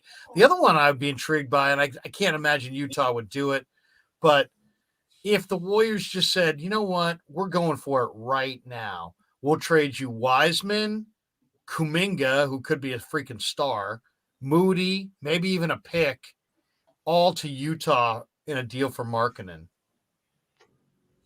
They're not going to do that, though, I don't think. You couldn't get Markkanen if you gave them Moody, Kuminga, Wiseman, and a future number one? No, they wouldn't do it? You want to give up Kuminga? No, I don't want to, but I'm just saying I would for Lauri Markkanen and what he's doing right now. Can Kuminga kind of transition to being a little bit of a stretch five guarding? He is. I mean, he literally started as a stretch five against the Grizzlies. Yeah, that's what I'm thinking, sort of. Yes, but look, the bottom line is this: like, regardless, it's fun talking about this stuff, but the Warriors are not going to do anything. And they might trade Wiseman. They might trade Wiseman, but it would shock me if they traded for a big. You know what I'm saying? Like, yeah. But you would trade Wiseman for Caruso? I think that is the most likely trade. The salaries match up. The Bulls would probably want Wiseman because they're going to lose Vucevic, so he would be the replacement. I would love if the Warriors can somehow get Patrick. Is it Williams, the power forward? Yeah. I would love if they got him back. I would love if they got him back. But dude, I mean, look, Kerr hates bigs. I mean, it's just, dude, he's fallen in love with Anthony Lamb. The guy's 6'5". Who's going to be available in the buyout market? You think? JaVale? Maybe? I'm not even there. What's that noise in the background? I also threw out the idea of I haven't seen any rumors about this, but Tybal. I mean, apparently he's kind of on the outs with Philly, and he's buried at the bottom of the bench, and he's making $4 million. He's about to try and secure a bag. He probably would want to go. Why I wouldn't think about that much is because I would never in a million years want to trade with Philly. Dork Elvis is like one of the worst people on the planet to try to trade with. So I think Bob Myers knows this. If Bob Myers like calls Dork Elvis and is like, "Hey, Thibault, what are your thoughts? 3 first-round picks, throw in Kuminga." Like, it would be outrageous. Like, no one ever wants to deal with him for that reason, except for like the incompetent GMs of the game. I don't think you have to go out on at least 15 dates before you score with that guy. Yeah. So. I would think I like what Kylen was saying, possibly because he's available as a free agent. Is Boogie, isn't he? Boogie Cousins. That's what I like because I don't think the Warriors are going to trade for a big. I like just like picking up, and Cyrus has also brought up Dwight Howard, but I like the idea of just picking up someone with an extra roster spot. Like, what does it hurt at this point? Like facts. SG Sports Talk Channel has a question for Kylen. He says, "Hi, Kylen. How did you get into journalism?" Okay, interesting question. I can answer this. It's off the topic of the Warriors. But played sports my whole life. Wanted to stay around sports. When I figured out I wasn't going to be on the U.S. Women's National Team for soccer, I figured I kind of had to pivot and do something else. In high school, we had a intro to broadcasting class. Actually, I took that instead of speech because no high schooler wants to take speech and have to stand up in front of the class and talk about themselves. So if you didn't want to take speech, you could take intro to broadcasting. So I took that, and that's literally how I got started. I liked it. I loved it. We had a morning announcements class you could take after that where you did a little 5-minute TV show that aired at the beginning of first period. And so I did that. And then I decided I wanted to study broadcast in college. So I studied broadcast journalism and played soccer and tennis in college. And pretty much that's all she wrote. Plus, just did some other crazy stuff in the production room. We're not talking about any more number 2 talk on the show, guys. Dan is just killing it. Yeah, man. Eddie says, I can see the Dubs dealing James Wiseman for Mo Bamba. Upside for a known skill set. I liked Mo Bamba coming out of Texas, but let's be honest. I mean, Mo Bamba has not really done it yet. He's been in the league a number of years. He does have an outside shot, but it's not, I don't know what's Mo Bamba shoot from 3? He's not a 40%. You got to get a guy that is probably a good screen setter in Kerr's offense. Someone that's, put some good screens like Boogie. Because tonight's game, if you watch tonight's game, they were scoring in the paint. I mean, they were really, that was the best I think they've looked maybe all year with just getting layups by not hoisting all these crazy shots from 3. They were moving the ball. Even Kuminga at one point had an open look and he was like, no, I think I'll just get a better shot. And they just kept moving it. They weren't, and I think the last probably 2 days, because then they have the last couple days off after they play Tuesday night or something, or Wednesday, whatever they played. Wednesday. Okay. I think yesterday's practice had to be an emphasis on the, getting to the basket, pass, don't take the first shot. They didn't have a practice Thursday. They didn't, because they don't usually have practices after a game. So they just had a shoot around this morning. Something was worked on. But maybe it happened there. Yeah, maybe it happened there. They definitely had a plan to because it was I don't know, did they get like 58 points or something in the paint tonight or something? It was really close points in the paint. I was looking at it. The points in the paint difference, it was 64-62 Toronto. Yeah, exactly. Yeah. But usually they're like, what, in the they get killed. 40s? And actually, they usually get killed, and they get killed on the glass, And Steph was a huge reason for the positive for the Warriors. Steph was actually attacking the paint all night. So I love that. Yeah. Brian Iglesias says, is anyone else concerned that Bob Myers doesn't have a contract after this season? Yes. What is the story here, Cy? What's the story here? Is there a story here? Yes. Is there not a story here? Yes. There's rumors there's a story, yeah. That I mean, Larry, anyone who listens to Locked On Warriors has been hearing us for months saying that this whole season doesn't make sense, that there's a proxy war going on. And this week it was confirmed. I mean, like, you had 3 athletic reporters, you had 3 bylines on this one story. You had Anthony Slater, who has incredible credibility, Marcus Thompson, who I've said his biggest connection to the Warriors is Stephen Curry. And sure enough, there was a Steph quote right in there. And then I forgot who the third guy was. He's like their general NBA writer, Sam Amick. Sam Amick, yeah, good guy. Amick. And they reported that a huge issue with the Warriors, and it's right in the Athletic. This is, anyone can read this if you subscribe or find it. Well, yeah, it's a paywall. Yeah, I got anyways, there are ways to circumvent that. The point is, that Joe Lacob apparently has become very hands-on with personnel. They alluded to references of Lacob having like this master draft board and has war rooms of his own now, and he's just spending hours. Is he turning into Jerry Jones? That's the concern. So you have, on one hand, you have an owner who might be veering into Jerry Jones land, or hopefully I'm hearing they want his son to be the GM. Well, hopefully you could have like a Jerry Buss situation. I mean, he knew what the hell he was doing, and he at least allocated decisions to a certain degree, but it's frightening. So that the fear, and I've been wondering, the moment the Bob Myers news came out, I've been asking around constantly whether or not this is normal or whether this is concerning. I have not heard a single person who has been in the game of the NBA or around basketball for a large number of years, not one person say, oh, this is fine. Yeah, this is par for course. I haven't heard one person say that. This is unusual. And Joe Lacob has made 2 offers to Bob Myers that Myers has turned down. Lacob is trying to downplay the issue.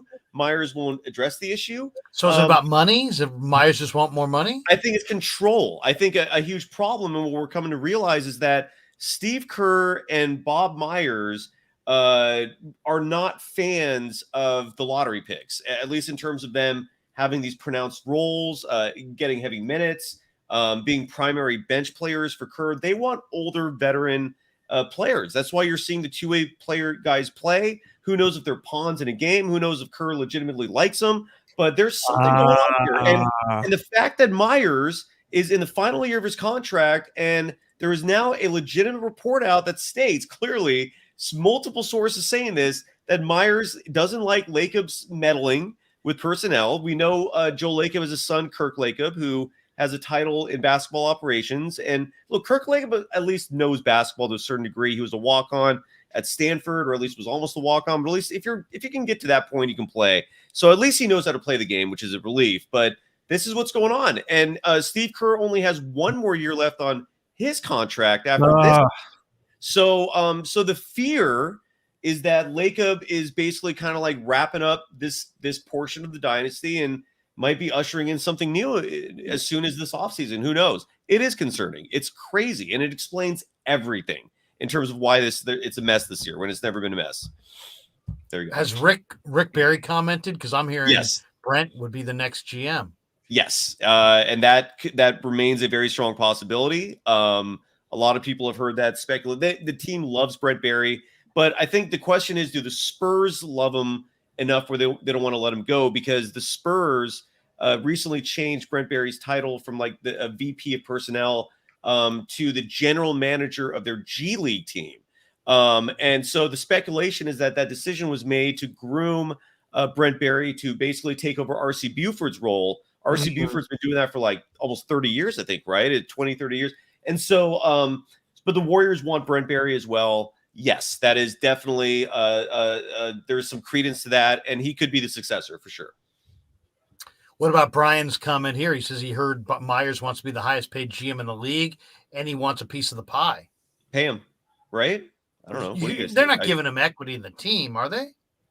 I don't know. I mean, honestly, I'm not I like, people that are businesses that operate a little more cutthroat, but the guy has done so much. I would not mind if he wants to be cut the man in.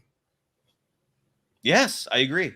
Owners Bruce Morrow, real quick, Bruce Morrow for the dismissive post there, acting like we don't have sources and we're not insiders. You're incorrect, man. Like, yes, we hear these things from legitimate sources that the Brent Barry thing is very real. The Warriors like him a lot, and don't be surprised if he's the next GM. And like when Anthony Slater, when Marcus Thompson and Sam Amick are writing that they have sources telling them these things, they're not blowing smoke, man. You got to give them some credibility. They're legitimate journalists. There are people who actually have inside connections to the Warriors and the NBA. Would be nice if there was some respect for that, So I digress. I'm sorry. Oh God. Mac is saying to Rise, it's easy to say give the man a cut if it's not your money. Just remember Rick Barry when it was a night he was on the floor back in early. I think the trade was just made for Monta Ellis for Bogut, and the people were booing. And Rick stood up and he was pretty upset and said, give this man a chance. Yeah. Maybe there's a little synergy in there 2012. That happened in 2012 like for Chris So Mullins. he was the first guy to publicly kind of back Chris Mullins. You're talking about Chris Mullins' jersey retirement night, but that's what it was, yeah. Lacob does show him love, but he'll never. If Rick Barry was going to get rewarded for that, it's been 11 years. He's not getting rewarded for that. Maybe Brent will, but Brent is respected. No, that's what I'm saying. Maybe there's a, but it has nothing to do with Rick. It's everything because of Brent's intellect, and he's widely respected in the NBA. And I don't know what the connection is there in terms of why Brent specifically. But there is a favoritism there. They want him. My brother actually knows Brent very, very well. Coached him at De La Salle, and he's smart, very, very smart player. People heard him. People heard him for years on NBA TV and on TNT giving his analysis. So it's a huge reason why the Spurs hired him. They took him off TV and doing media. And again, and this is, and I really have an issue with this cynicism among the public, like Nick Carasillo. Dude, not everyone's like writing or producing content for clickbait, dude. Like, have a little, don't be so cynical that everyone in the media is just writing bullshit just to get numbers. Like, that's not always the case. Like, I don't apply that cynicism to Anthony Slater. Marcus Thompson isn't a hardcore journalist, but he wouldn't make shit up either just to, get clicked. So I take issue with that, man. That's not cool. I don't know. Well, I mean, yeah, it's just a guy in a chat who's got an opinion. There's not a lot of people talk like this, man. A lot of people think and talk like this, and it's unhealthy. I don't think it's great for the franchise that Joe wants to empower his kid. I think nepotism doesn't work, but it's obviously alive and well. Kyle Shanahan.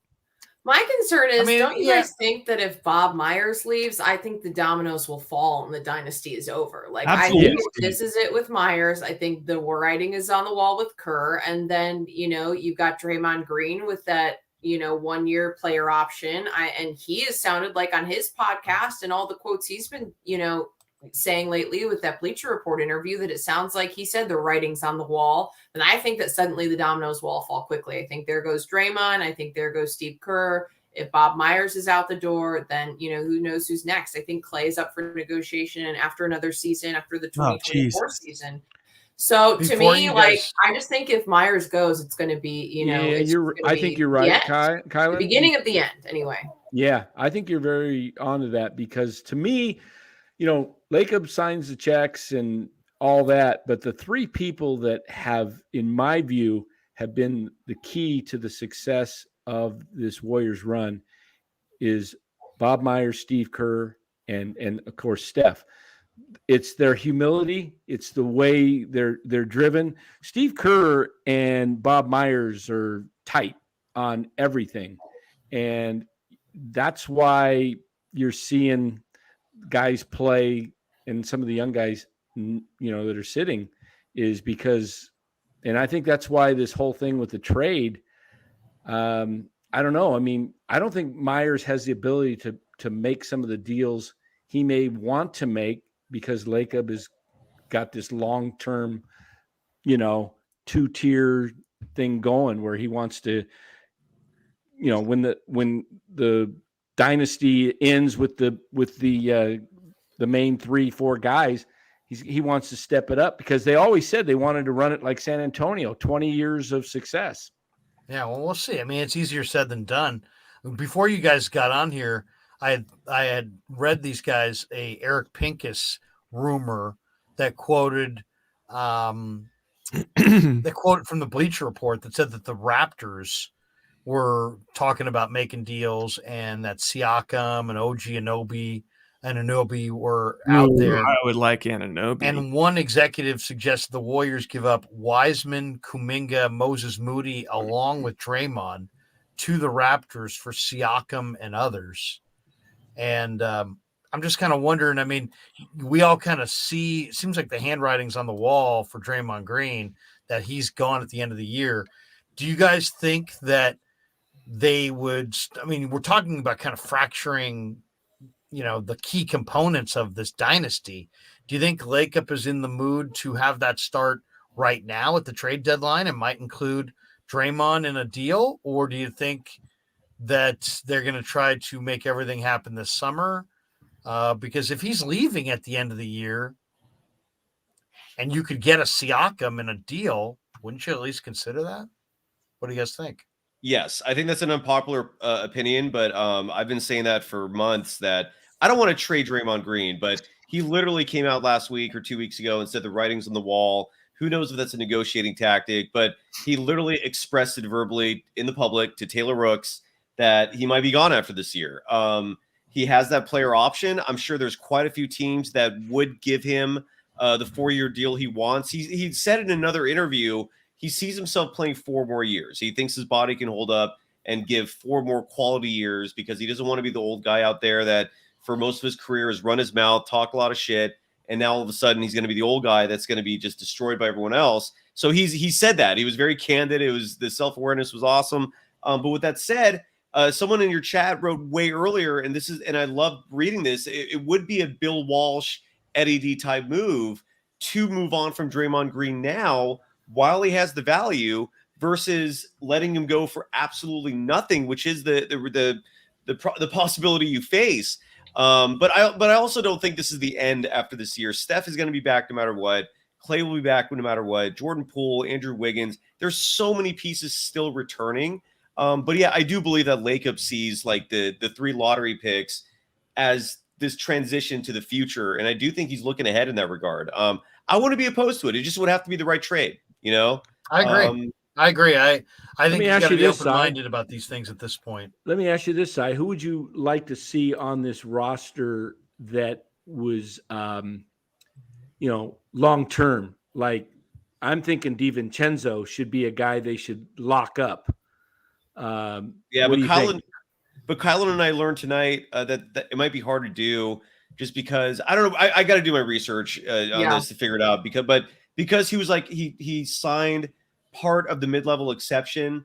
I think the Warriors are limited to a certain extent in terms of how much they can offer him for next year. Like one viewer wrote that he can only be offered $7 million for next year, but there might be loopholes to that. I remember like with Gary Payne II, for example, because of the date that they gave him his original contract, they were able to circumvent it. I got to look it up. I got to see what's going on there, but I think DiVincenzo should be the highest priority. I mean, in terms of extensions, he is amazing. He is a perfect fit for this team. It's only 25 too. Screwed without him right now. They'd be screwed. Like they would. I don't even know if they make the playoffs without Dante DiVincenzo. That's how bold take maybe, but I believe that's how much I value him.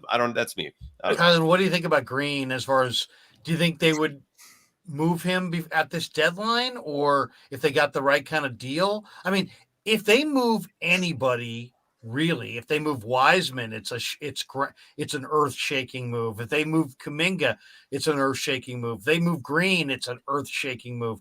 The only guy that I think they could move where it could be like, hey, maybe, but it wouldn't really shake things up that much would be Moody, because he's not really in the flow, and I think he could be attractive to somebody. But what do you think? Do you think Green could get dealt in the next 2 weeks, or is that totally not possible? I don't think it would happen, but I do like the idea. And, at the end of the day, like you guys said, if Draymond Green isn't coming back, they're not going to get anything for him if they let him walk. So I think it's a savvy move, and you see it, you guys cover it. It happens in baseball all the time. And I don't know why the Warriors don't like doing these things, but they never do. So to me, I'll be shocked if it happens, but I like Siakam. I wouldn't mind seeing him come to the Warriors if it was the right trade. I mean, to me, the only player that I would leave off the table in that deal would be Jonathan Kuminga. I think the Warriors need to hold on to him. I think he's a major, major, major star in the making. But in terms of moving Draymond and a couple of the other young guys, like, not opposed to it at all. And I don't think that's a bad move. And then Brian's mentioning 27 is a lot for Draymond to leave on the table. Yeah, is it for sure he's going to walk away from this next year? It doesn't sound like it to me. I don't think it's for sure. But to me, when he said the writing's on the wall, I thought it sounded like, I don't know. Just that him and the Warriors aren't on the same page at this point, that it's a little bit of both. Did you guys hear him talk about the other day about his leadership, that he feels like it's his fault he's not the teams where they're at because he hasn't been as vocal because of the Jordan Poole incident? Did you guys hear about that? Where was that? Did you know about that side? Either. I was reading it. It was a while ago. He said that he referenced. I remember that a while ago. Nothing recent though. Was that an HOA meeting in Mesa at all? No, Del Boca Vista here. Oh. Yeah, he was down here. But look, I'll say that it would. And I saw Brian right. Oh, there's the best. He's still there. While $27 million is a lot to leave on the table, if it declines a player option, it would not surprise me if there's a team out there offering him a 4-year contract pretty much for what he's making now. Like, I could see the Lakers throwing that kind of money out to him, his hometown Pistons. There are going to be teams out there with space who, if Draymond finishes out this year the way he's playing now, will have enough faith in him to last for a few more years. And like the Trailblazers would die for him. I mean, They've been weirdly fawning over him. Well, Dame is like Dame Lillard has publicly, repeatedly, more than one occasion, has said that if Draymond Green was his teammate, he'd be a champion. Yeah, no, I think he feels like that. Like he rationalized. He's like, "Oh, I'm just as good as Steph. It's just a matter of I don't have Draymond." Yeah, so I do think the market. He will have a market, and so the Warriors are in this position where it's like, I'm with you. Like they're facing losing him for nothing, and that's crazy. But That is okay, at the beginning of the year, if the punch never happened, wouldn't he probably, it would be a lot of posturing. He was trying to get extended, and that would probably have been more of a thing. Whereas now he probably feels like, well, there goes my leverage. There's an article this 2 days ago. I just sent it to you, Ryan. I don't know if you can post it. I don't know if it's on the NBC Sports Bay Area by Monty Poole. Nice. It was, so let me see if I can pull up the key quote. I think a lot of our shortcomings this year is my fault, Green said. Why is it my fault? Because I have not been the leader that I am and that I need to be for this team. The reason I have not been that leader is also my fault, right? We all know what happened with your young Wolverine brother, JP, Jordan Poole. Oh, he was talking to somebody on their podcast, but it was written by Poole. Maybe it was Stephen A. Smith. I'm not sure. It was another Wolverine. I'm trying to remember who it was, but yeah. So he's saying he's not himself this year, and that could be why the team. A lot of young guys have not responded well. Maybe that's just it's kind of a weird thing to see. These 20-year-olds, they grow up idolizing watching Green, and one of the first things they see is a right hook. Let's talk about the guy who's on the end of that hook. So what are your guys' sources on, like, it obviously made sense to me that they would sign Andrew Wiggins to a big deal. I thought he was the second best player on their team, second most important guy throughout a championship runs the next year. The Poole extension, did he get extended more than, like, is he getting more money than Wiggins? And then also, like, yes. Do you think there's some regret going on there? Because, like, by Wiggins? No. By Poole, by the franchise signing that Poole for that amount. Yeah. I think they had to because of what Hero got. I don't think Lacob is regretting it. I think Kerr Myers maybe a little bit. I don't know. It seems like he found the synergy, and it was like, oh, he's buying in, and it was like, oh, it was this beautiful thing where all of a sudden he's passing up. But it feels like, I don't know, like it's almost like, you took Spanish in high school and now you're in Mexico on vacation, and it's like taking a little while to come back. It feels like he doesn't quite have it. I'll say this. Here's what I've learned a lot of stuff even recently about that punch. Whatever lingering effects are long gone.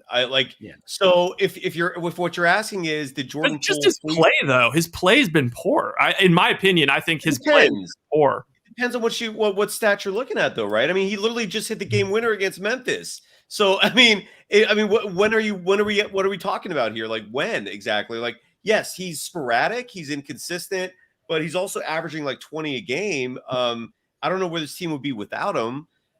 He's tough, man. He aggravates people because he does have the turnovers. He's wild. He's very Steph-like. He's bad on defense. Like, you need DiVincenzo. Yeah, to me, that's more of my problem with him, is I don't think he guards anybody. Yeah, that's why DiVincenzo is going to be will be in his place, I believe, going forward. Because like think back, like, people have short memories. Think back just 5 games to the Celtics game, a game they should have won, they lost, but Jordan Poole's defense that game was huge. Like, he was making some key steals, and similarly, I think that in the Cavaliers win, he was playing some great ball.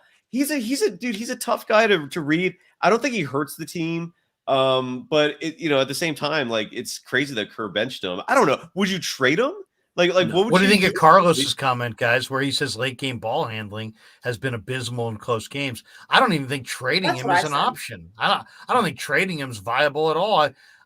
To me, it seems like, there's all kinds of contractual, hurdles to overcome in a trade at this point. Doesn't seem viable. I'll tell you what, though, if they flame out in the playoffs this year and he's kind of inconsistent and they're poor on defense, I mean, I'll listen. He's like one guy on the team. Like, I feel like Wiggins, you're cemented, dude. You've earned your slack. Draymond, obviously. Clay, obviously. Steph, obviously. And it's like, Poole had some like really key moments in the finals, but he also had a lot of time where, he was kind of unplayable, just defensively. He'd play 15, 20 minutes. But the guy does have an act for the big shot. I mean, he did have that shot at Michigan. And then, I mean, he did make some great shots. Their best game with Poole. I think the best thing Poole can do is get to the line, drive to the hoop. Don't take these 3-point shots that are where he's kind of on the move a lot. He does better when he's set. When he's taking them on the move, a lot of times he hits air ball. I mean, they're just like nothing, misses everything. But when he drives to the hoop, he gets more free throws probably than anybody on the team. And he's a great free throw shooter. And tonight he did a couple of bursts to the hoop, laid it in.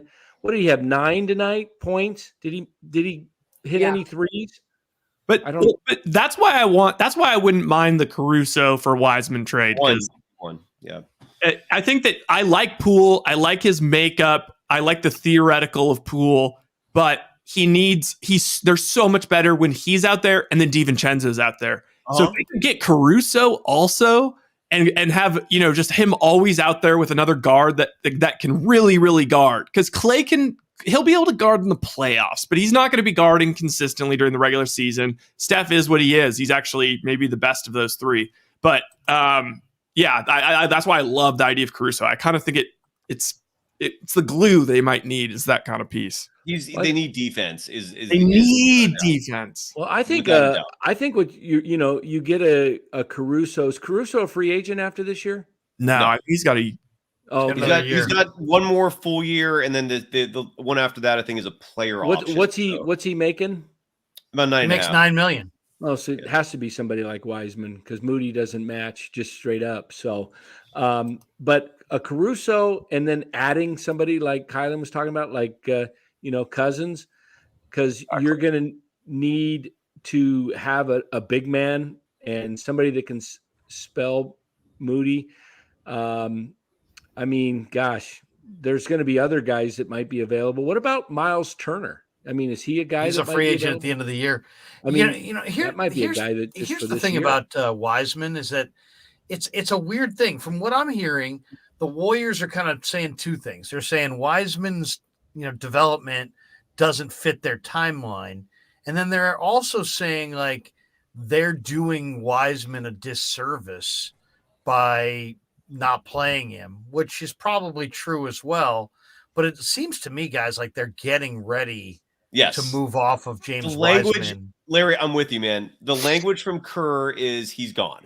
That's what I'm hearing, is that Wiseman is gone. Like he was talking to your 95-7 The Game colleague, Damon Bruce, right? You heard that, right? That cut where it's, dude, that sounded like a Freudian slip to me. Like that sounded like a slip up big time, where he basically revealed that he might not be a member of this team for much longer. What did he say? What was it? This was Myers? No, this was Kerr. Kerr. Yeah. There's something going on with Kerr and Myers. What was he? What did he say?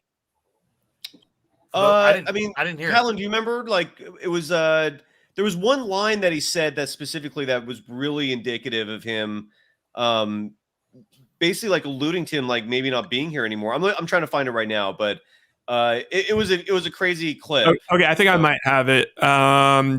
Kerr joined under Damon Rado. He was asked if the Warriors owe it to Wiseman to either trade him or give him more playing time as he continues to battle through adversity.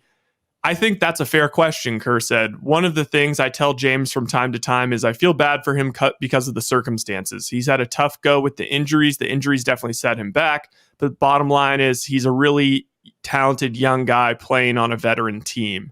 So the line that is really sus is Kerr said, however this plays out, we don't know.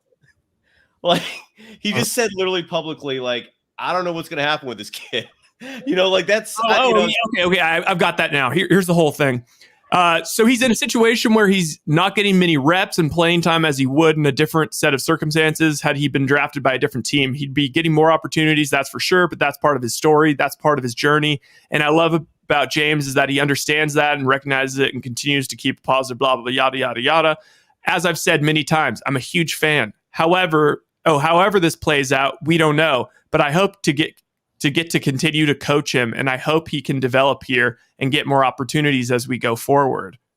Wait, is that it? That's probably it. Sounds like it. Yeah, he's hoping he doesn't. What he's basically saying is he's like, however this plays out, plays out. Yeah, hopefully he's still here. I don't know. He's what he's saying, but to me, I'm wondering, the trade deadline's coming up in a couple of weeks. He's healthy. He's sitting on the bench. He's not playing in the G League, getting any minutes. He's not developing. Are they sitting him so he doesn't get hurt? And he becomes untradeable? I know. I mean, that's what I thought too, Danny. I thought maybe they're shelving him. Yeah. They've seen enough. They've entered into trade talks. And now the only thing that can happen is that is that they hurt his value. I'll tell you the one thing, just from looking at his body and being a scout, he's got to be about 15 or 20 pounds heavier than I think he needs to play at. I mean, I like him leaner and faster. He looks like close to 260. Yeah, I remember hearing comps of like Chris Bosh, and I'd love to see that more of that body style. But I do think it's true. Like, Lair, your eyes are correct. It seems like his legs are, I remember Carl kind of ripped me for this because he's like, oh, have you try having like, size 18 shoes or whatever? But he's lumbering in his movements. It's kind of a weird thing because he's simultaneously athletic for his size, but also he's got heavy feet. How are you saying any of that? He never plays. Like, what are you basing? I'm just saying, like, when you see him out on the floor, like his feet, he's wearing Timberlands. It's been like months since we've seen anything. I'm just commenting on like what. I mean, it was really sudden. It's like the movie Fletch. It was really sudden. The person died, but I mean, at the end was very, very sudden. All right, we're gonna talk a little 49ers here before the last half hour. Does anybody need to jet? Because if anybody needs to jet, feel free. Yeah, I'm gonna get out of here. Charlie's, we're pulling for the Niners. But give us a we're prediction. Not wrong. Kylen. James Wiseman in the offseason said he put on 10 to 15 pounds, and I seriously think he's put on 5 more pounds even since then. Like, he's way bigger, and that's something that he's talked about, was like trying to put on weight. So I feel like he's really because he was getting pushed around, right? Yeah, yeah, pretty much. That's what he said. He said, like, one of the things he talked about with the training and coaching staff was that he needed to put on more weight from, where he was the last 2 seasons. And like each season he's added weight. And I think from where he was his rookie year to now, he's at least 20 pounds heavier, at least. And pedaling off that, I think that part of it is like because he's had to go through so much with his injuries and it's so much time in the training room, is everything about, getting right from those injuries.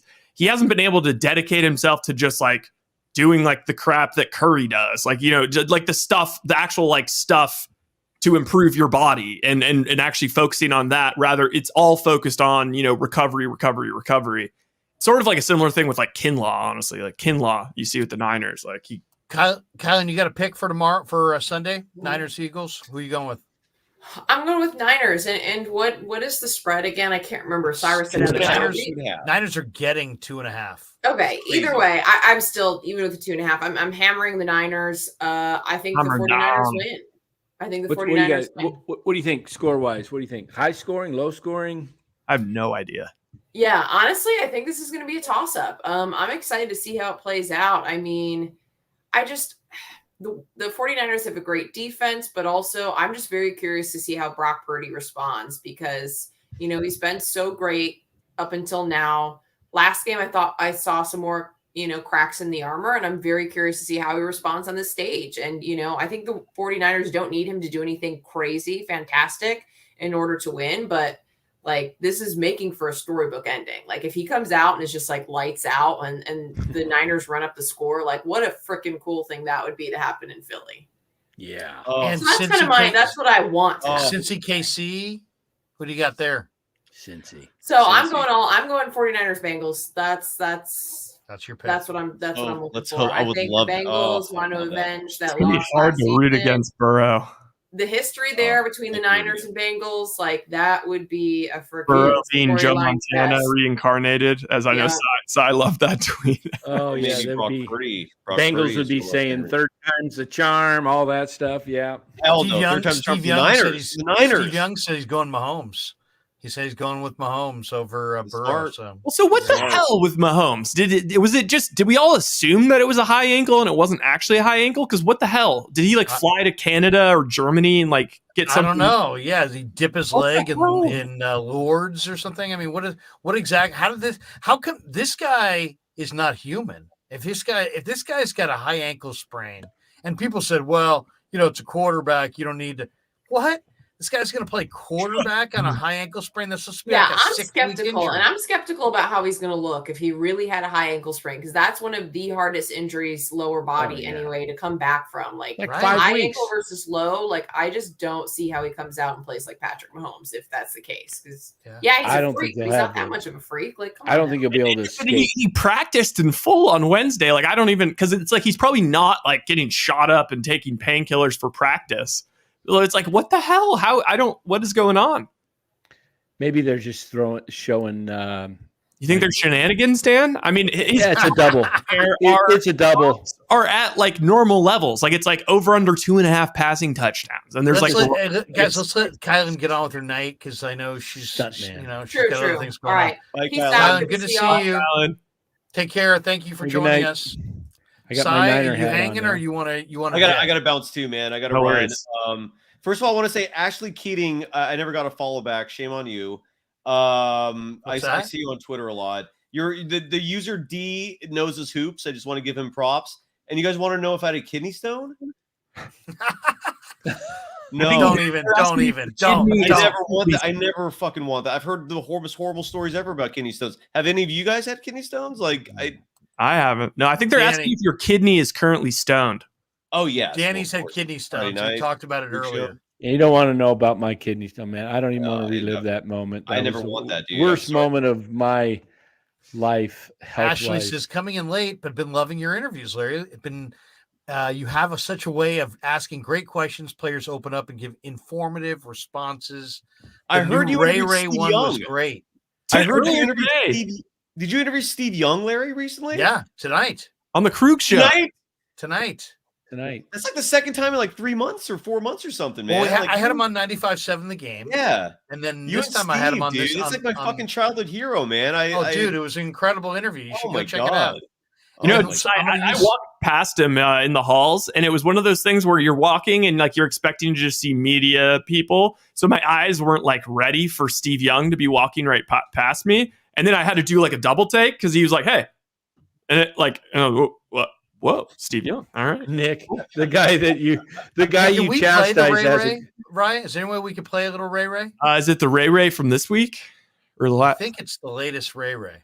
I'm not privy to the if it's on YouTube, I guess. What are you guys really feeling about this Niners game though, man? Because here's the bottom line is Niners need to get it done on first and second down.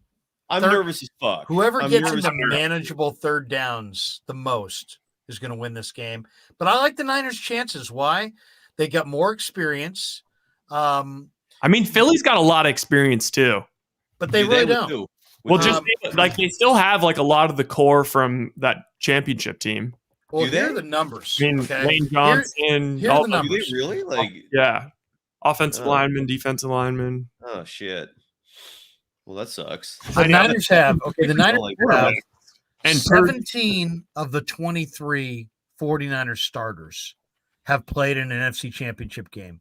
Only 6 of the Eagles' 23 starters can say the same. Coaching-wise, Shanahan has coached or coordinated in 4 NFC title games. Okay. 0 for Sirianni.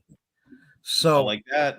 The Niners have the experience. Here's the other factor that I think is kind of key. This is interesting to me.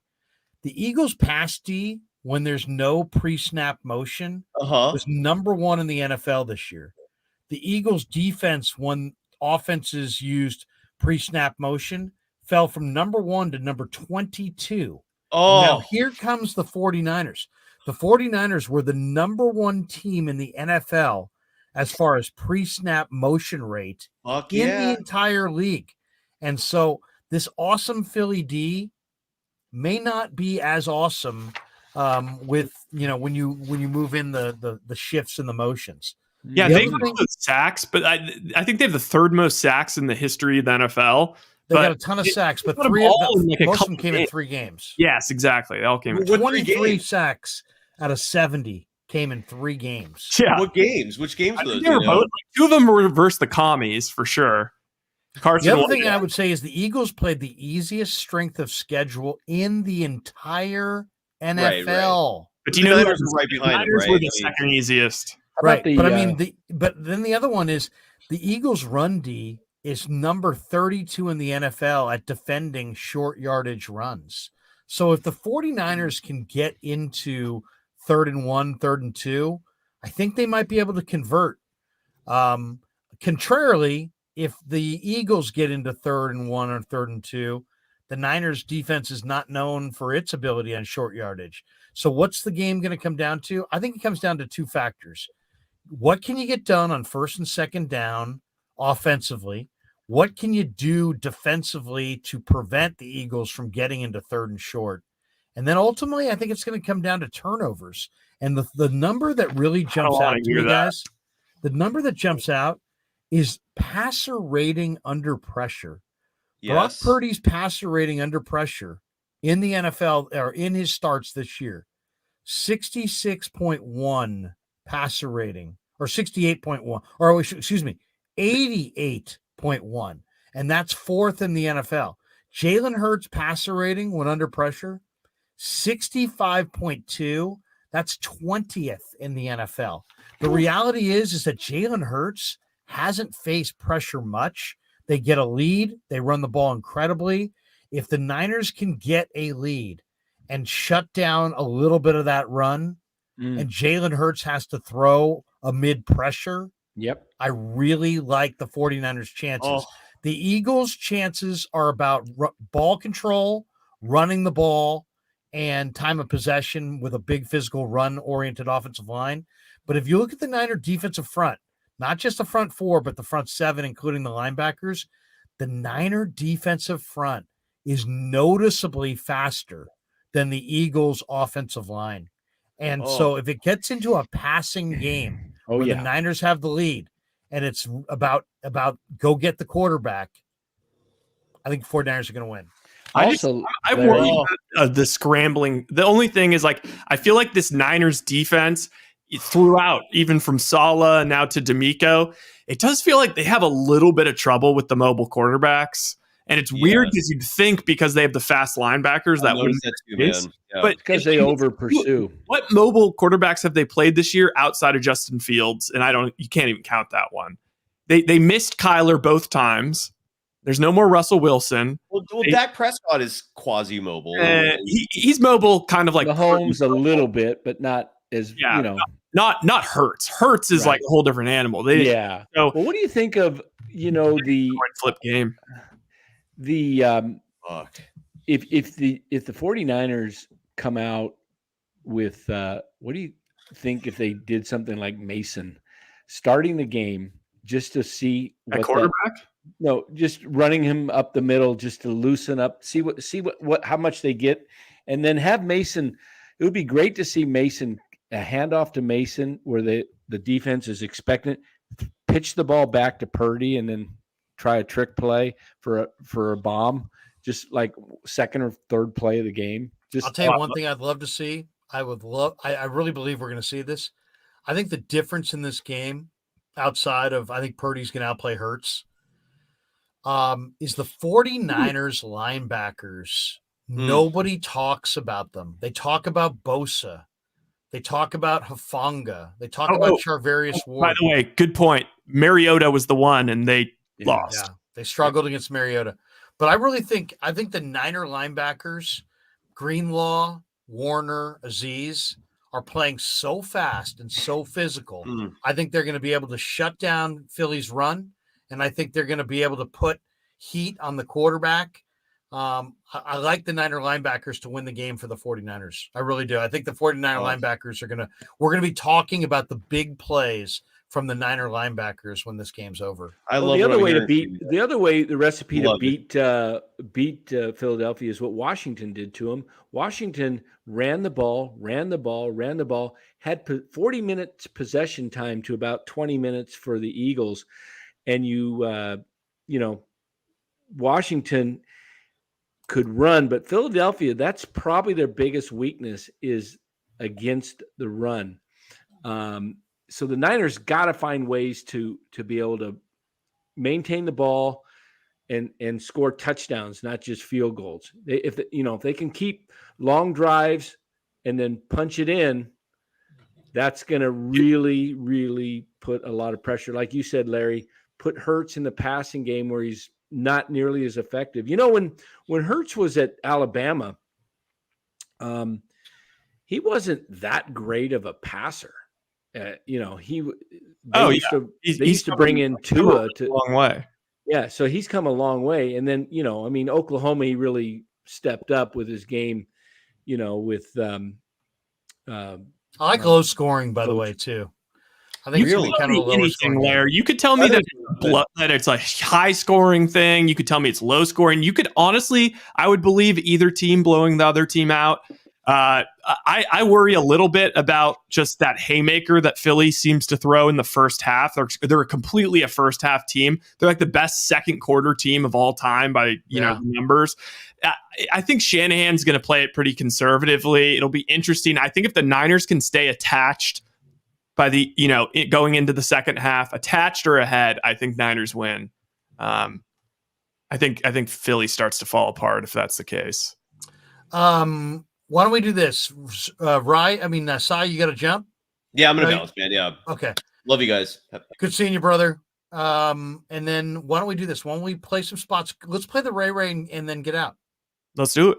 All right, we'll have a couple words from our sponsors, then we'll have a little Ray McLeod, and then we'll bolt for the door on the Krueg Show. Larry Krueger here for Telmetrics. Thanks to Casey Bateman and the good people at Telmetrics. If you're an occupational therapist, if you're an orthopedic surgeon, a chiropractor, a physical therapist of any kind, Telmetrics is designed for you to use in your practice and will greatly benefit your patients. Telmetrics uses computer vision and artificial intelligence and provides a platform for outpatient rehab therapy services, both in the clinical and the telehealth environments. So using Telmetrics can improve your patient's experience and much more. So for all your sports injury needs, or if you're a physical rehabilitation specialist of any kind, make sure you use telmetrics.co,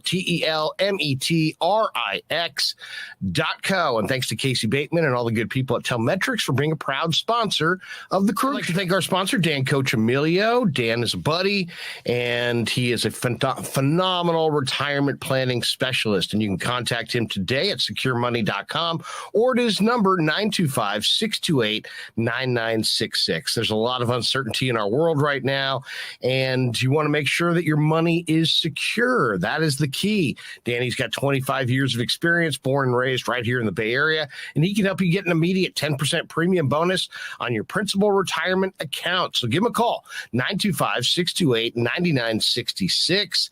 He'll make an appointment with you, and you can sit down. It's not a one-size-fits-all kind of a deal. He'll consult with you and come up with a strategy to get you going to where you want to be. Once again, 925-628-9966, securemoney.com on the web.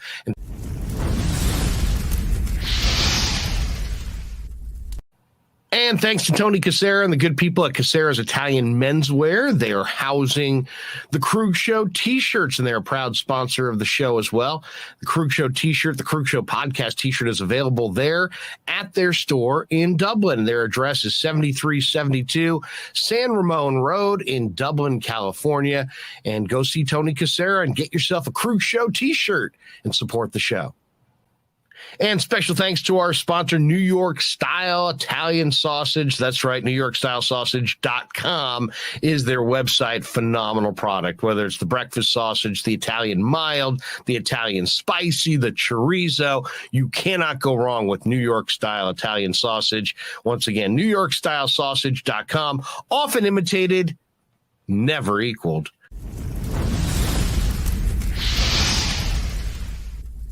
We grew up with a Sunday dinner. That means no matter how busy you were, no matter where the hell you were, you came to dinner on a Sunday night. Yeah, Sunday dinner without sausage, it's like a church without God. You know, how can you go to church if you don't believe in God? You know, and along with the sausage also became the discussions. That was discussion night. You know, it wasn't a typical family that you sit there and you're quiet, you know, and you don't talk with a mouthful. Oh no, man. Italians talk when they're eating. Italians even talk when they're sleeping. And definitely we talk with our hands. So if we can't express it through our mouth, through our lips, We express it with our hands.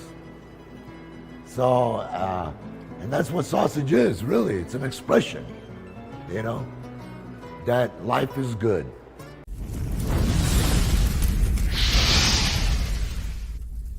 So New York style sausage was started over 70 years ago.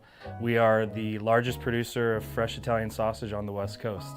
What makes our sausage in New York style is really the recipe came from back east, from New York, you know, from Connecticut. If you look at all of our labels, there's maximum 4 or 5 ingredients, which we're really proud of. There's no preservatives, no MSG, fresh in, fresh out. The pork comes in fresh, goes out fresh. There's never any freezing throughout the process. We've always used fine quality cuts. We're never going to deter from that. It's one of the reasons why our sausage is so good. I guarantee you put our sausage up against anybody else's from a flavor standpoint, no one will beat it, hands down. Hey, do yourself a favor and do me a favor. Go buy a package of the New York style Italian sausage. Guaranteed you will love it.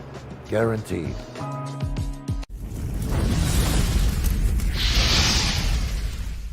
Hey, Pasquale. Dan Cochimilio here for the Krueg Show. Just picked up for the very first time some of your New York style Italian sausage here at Sam's Club in Arizona. My wife just cooked it and I'm about to take a bite.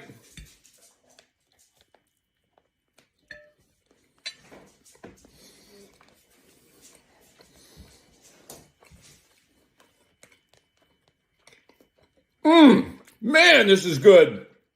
Pasquale, when you winked and said you guaranteed we'd love it, you're right. This stuff is absolutely amazing. Best sausage I've ever tasted. Thank you, Pasquale.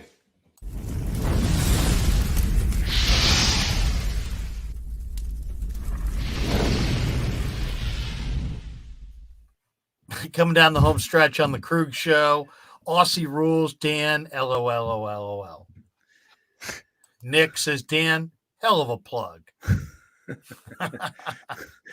All right, we got a bunch here. Let's see. We got this one. 49er Josh, my mom's side of the family's from Buffalo, New York. Great sausage back there. Grandma made great meatballs. Miss you, Grams. Other side of the family on the West Coast in the Bay is in San Mateo. Meatballs, nothing like meatballs. And I was thinking, I think maybe I was thinking about taking the pork out of the casing and like trying to make meatballs with it. Actually, that sounds. Here we go. Mitchell and Ness, chorizo and eggs burritos are the bomb. Ooh.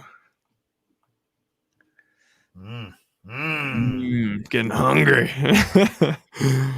This one. The Niners having a watch party at Levi's. I know they're having like 3 different watch parties. They're having one in Mexico City, and there's a couple around the Bay.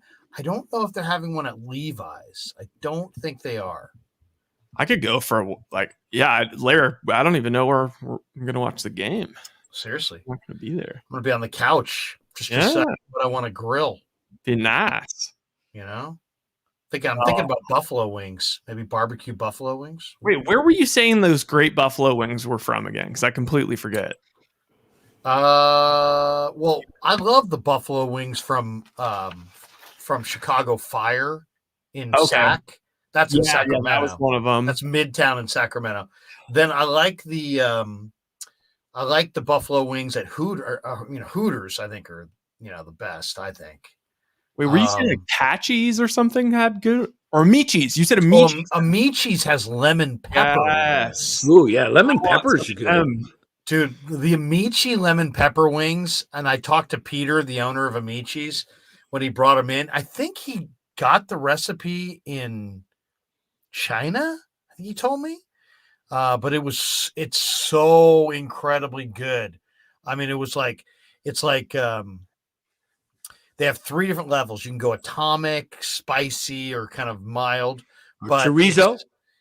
No, this is all lemon pepper wings. It's lemon pepper, and they've got some scallions on them, and lemon they're pepper. Really just incredible. I mean, they're just real. They're like the kind of wings that you just like.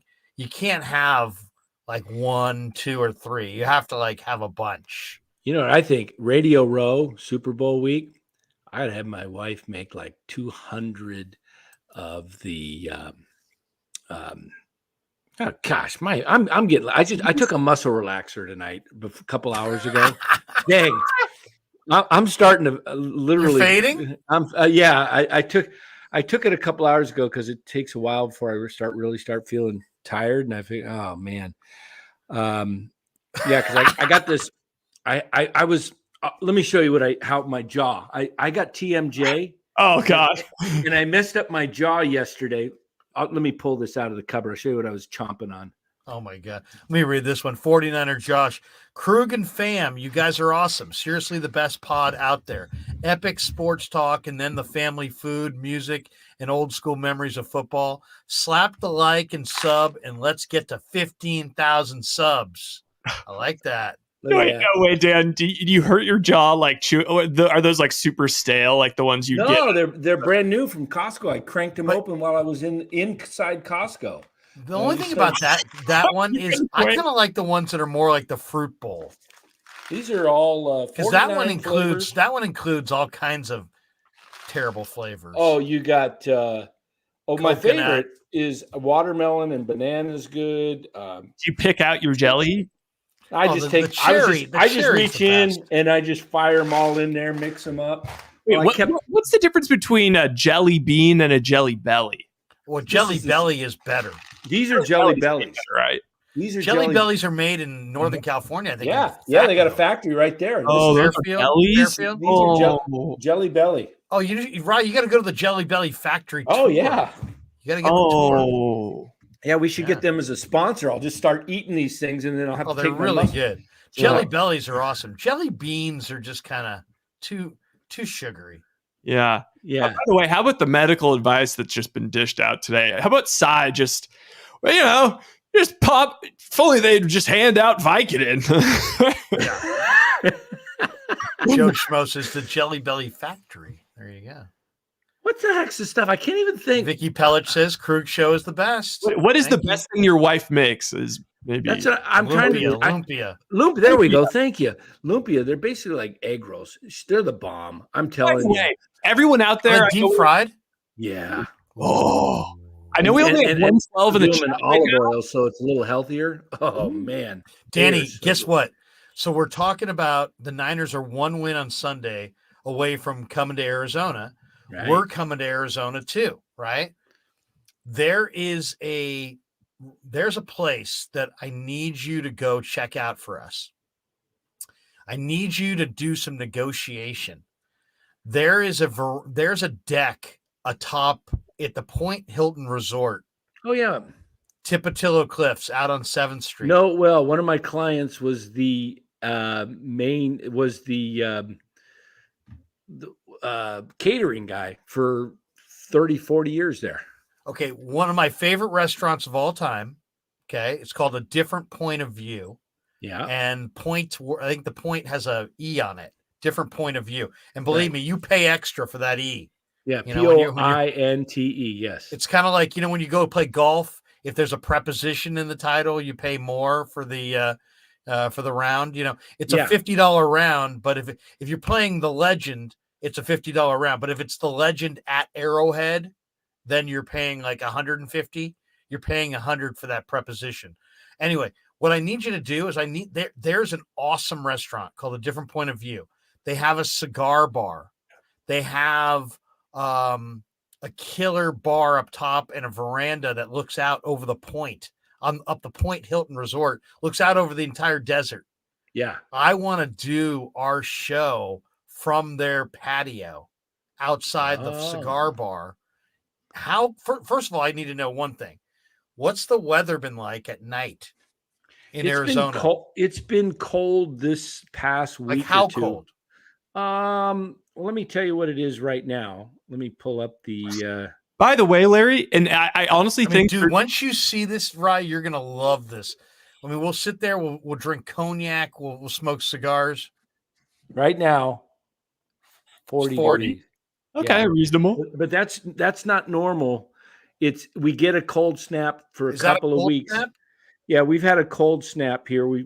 But I can tell you the Cold advanced forecast for February 6th, that is 71. At night? No, 45 the low. So that's early fire. in the morning.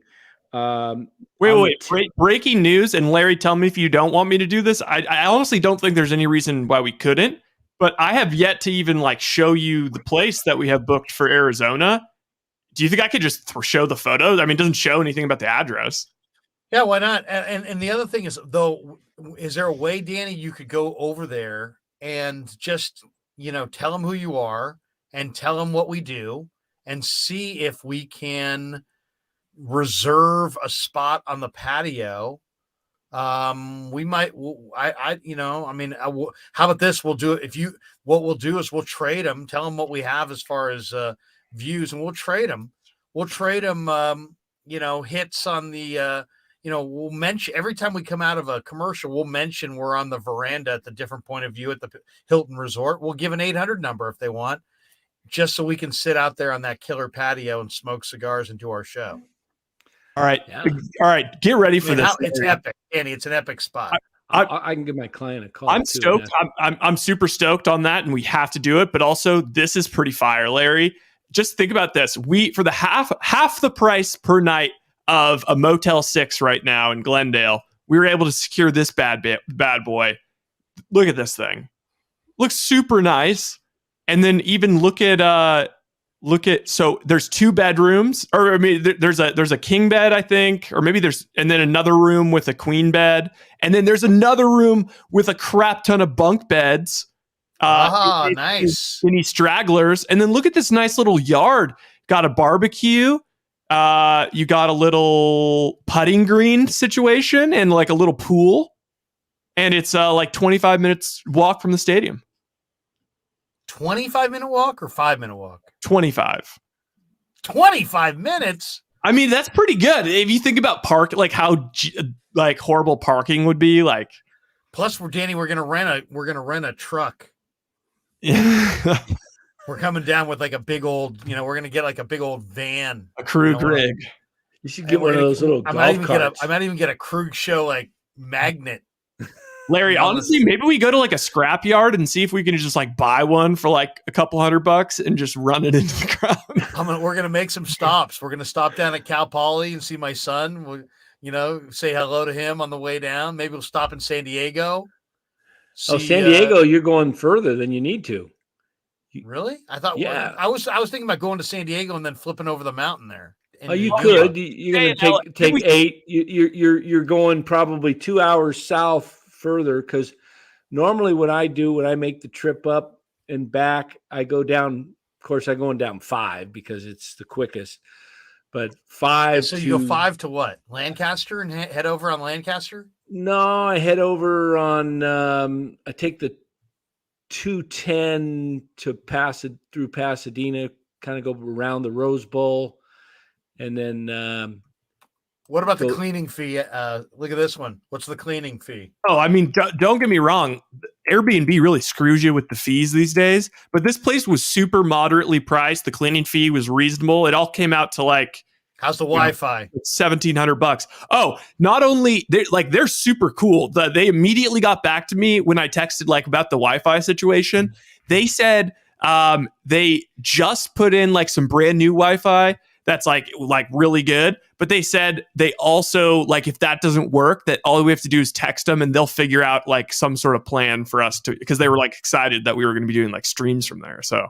Nice. It sounds pretty good. Danny, the wheels are in motion. It's up to Purdy. And we're like Purdy and the boys. 10 minutes away from Dan's house.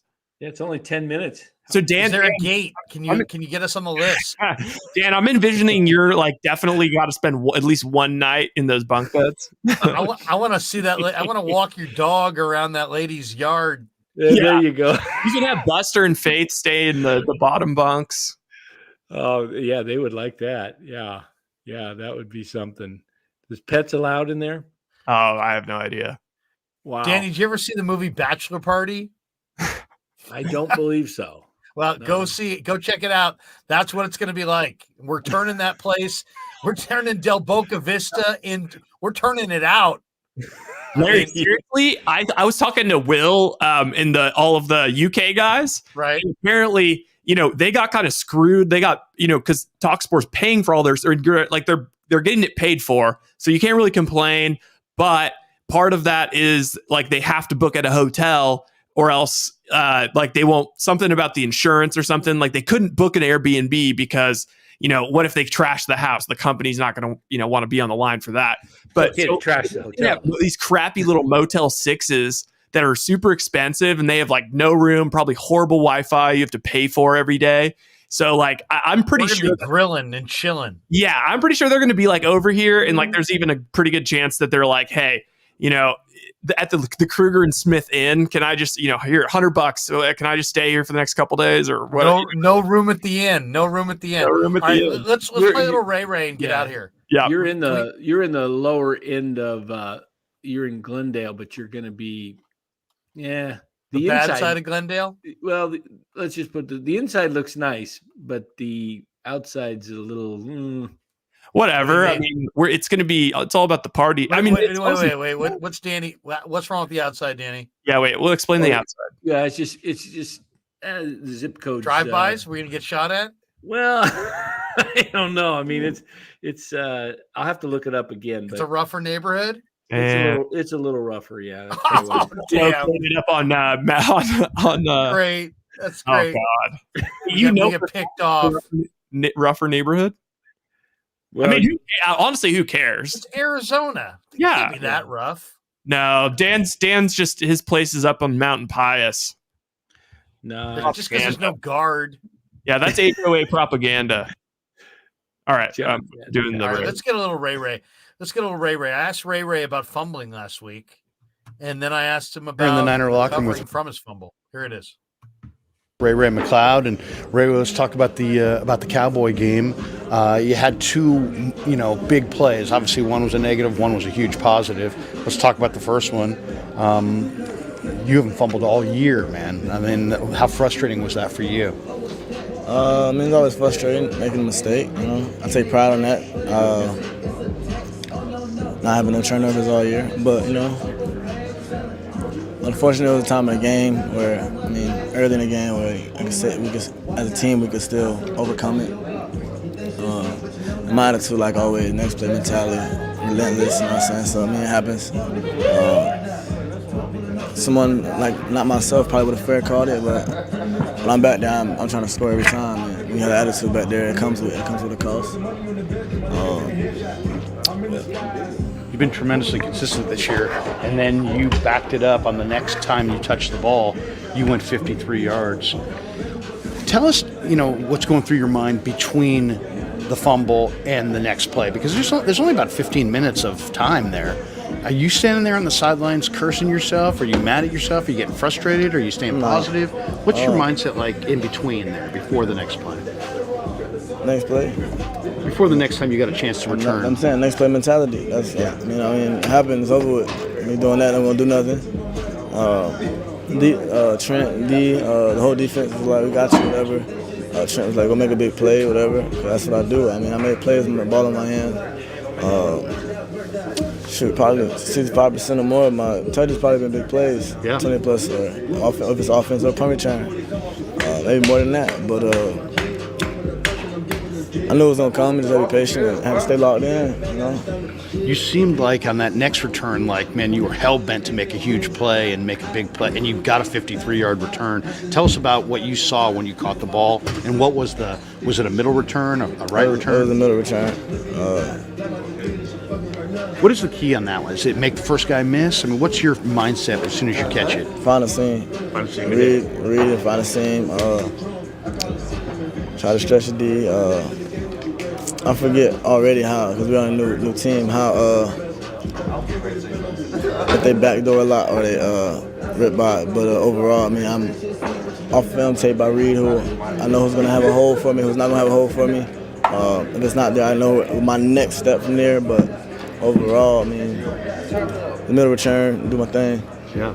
And you busted a big one there. How good did that feel at the end of that play? Did you feel like, take a deep breath, now I'm really in the game? I've had a negative play, but I've had a huge play. I was mad about that one too. I was trying to score, but the defense played it well. I think the L1 or something came off, and he was upfield already, so I kind of trying to see how I want to do it, but I was pinned against the sideline, so the only thing I had to do was get out of bounds. But I was excited about it. It was a big play, but I was still like, damn, I should scored, or a few plays later before that, I still dropped the punt. You know, in my mind, people probably forgot about it, but because of play. But me, I wasn't. You know, every day I work on that. So for me, I took pride in that, and I told Snyder, he kind of cussed me out about it, because I was like, I said, damn. I said, we won. I said, we won the NFC Championship, but I said, and I feel like my night got messed up at that point. He said, for what? It was like, you don't take your own, whatever. But overall, man, I just take pride in that, man. Not turning the ball over this year, and 4-1 happens to the best of us. But How hard is this game mentally, as far as, and we know physically you guys pay a price, right? But mentally, nobody ever really talks about how difficult football is for the players mentally. Is it difficult to bounce back and to keep preparing new opponents and all these factors that come in every week? How difficult? What kind of challenges? I think it comes with multiple challenges on and off the field mentally. Yeah. Family issues, body issues, just normal life issues, and then including football. You know, you might have an up and down week. You know, that's not a consistent week of that you want it to be, and you go home. Sometimes that for me, that's my piece. Go play with my son, go play with my girl, just chill at home. But not everybody has that, you know. But coming to work every day, knowing what football brings to the table, knowing something you love, but it's something like you gotta do a lot of the don'ts, so you can do it on Sundays. Like some things you don't want to do, it's just you gotta do it. So Sunday come, everything is easy, and mentally, you get tired. But that's what make the greats greats. When the good get tired, you still going. That's what make you great. Cause a lot of good players in the league. But it's only 4 teams left. You're one of them. So. You guys are one of them. Talk about Philly. What do you watched them a little bit on film? Now, when you watch film, you watch defensive film and you watch special team film, right? I just watched the game. Yeah, you watched the whole game. So you watched the Giant game all the way through. Yeah. What'd you think of them? I mean, they had a tremendous game. Oh, definitely. Eagles is dominating, man, on all phases of the game right now. Special teams, on a physical caliber, just offensively, offensive line, defensive line, the interiors. We match up well against us, so it's going to be a great game, competitive game. 2 great teams going at it, so definitely a game to watch. You know, I heard Kerry Hyder saying a few minutes ago that, you know, for some guys, getting out on the road is kind of, I mean, it's obviously a challenge, but it's refreshing because it's like there's not as many distractions. You don't have people calling you. They don't have tickets. You don't have to deal with any of that crap. Mm-hmm. What do you think? I mean, how do you look at road games versus home games? Is it a little simpler? Is it all football on the road compared to being at home? It's more of a business thing when you're on the road. Mm-hmm. It's more business-oriented as a team, just eating together, meetings together. Nothing else to do, no families around. I mean, some families fly up, but overall, everybody just kind of watch football together, or college games. College not right now, but whatever on the TV at the time, we sit around and watch games together, fellowship and all that. So it makes it more of a business trip, wind down, go to war, you know. So rather than at home, come in Saturday, walk through, everybody go back home to their families. We meet again at night, you know. So it's a big difference. You're a veteran. You've played in probably every stadium in the league. Not yet. Not yet. Okay. You haven't played in Philly yet? I haven't played in Philly. Oh, okay. Well, I was going to say, in Philly on Sunday, you're going to have a bunch just screaming all kinds of obscenities at you. What does that do to you? Does that fire you up? Does it piss you off? Does it motivate you? Do you block it out? I block it out. You block it out. Same thing with this little fumble thing, block it out. Yeah. People going to be a fan today, tomorrow be an enemy, and the next day be a fan again. So it's will come with the game, you know. Yeah. But I understand that, you know, and so, to be honest, I actually dealt with that in college. Going to Clemson, NC State, South Carolina was probably the worst team we played with that. They had to stop the game for a little bit because they were so close, but they could cuss at you, spit on you, throw stuff at you, and we scored a lot of times. And they were throwing wrapping oranges and they were hitting us while we were scoring and throwing waters at us and stuff. How do you block that out? I mean, it's hard. Yeah. I mean, especially if it hits you or somebody spit on you and hit you. But I mean, it's a mental thing, man. You gotta see a bigger picture. Yeah. Obviously, you're looking at their defense. They got a big defensive line. They got Chauncey Gardner-Johnson, Bradbury in the back end, big-time players. What does their defense specifically look like to you when you watch them? They jump out on tape, jump out, scream team. Yeah. And they run sideline to sideline. They fast, and like every other game, we got to execute. That's our job, execute and do our job, play by play. And the big play is gonna come, and so we just gotta stay consistent and know who we're going against. You guys have a lot of confidence in this room. There's a swagger to this team. Do you sense that, or am I wrong when I say that? It starts from our coach, man. The way Kyle walked, you can tell the way he walked. He walked with a swagger. He walked with a certain confidence, naturally, just his personality. And I think it all spills down to our team. What is Kyle like with you guys? Because he seems very cool, he's like almost seems like a player in some ways. Yes, very much so. He's definitely a coach, but in ways just when you're just around, he's definitely a player's coach. Give you motivation, inspirational vibrations, and that's all you can ask for in a coach. Every day we come out, even if he's having a bad day, you got to make sure that he's around us having a good day, so we have a good day as a team. And that's part of being a leader. Last one for you. When you get on the field pregame in Philly on Sunday, what do you want to do? You want to field? You got a certain number of punts you want to field? What is your pregame field routine before you? Obviously you have things that you do here, music and whatnot. But on the field, what are you trying to do before the game? See, I watch the other teams punter. See how he kicking. He's consistent. A number of yards he's kicking. What type of kicks I feel like he's starting to feel out himself that he's liking, or win. Overall, other than that, I'm out there catching punts, warming my mind up. Not even my body, warming my mind up mentally. Play my game, my pace of game.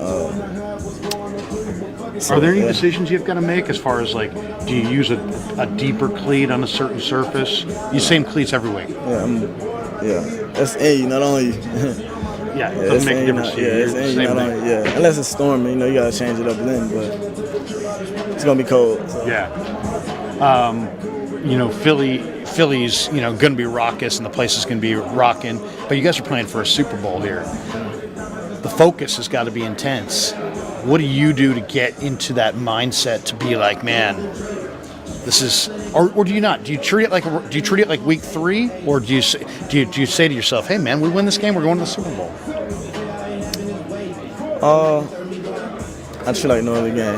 This is just another bite of the elephant to get to the big dance. And that's how you got to look at it. But you know what it come with.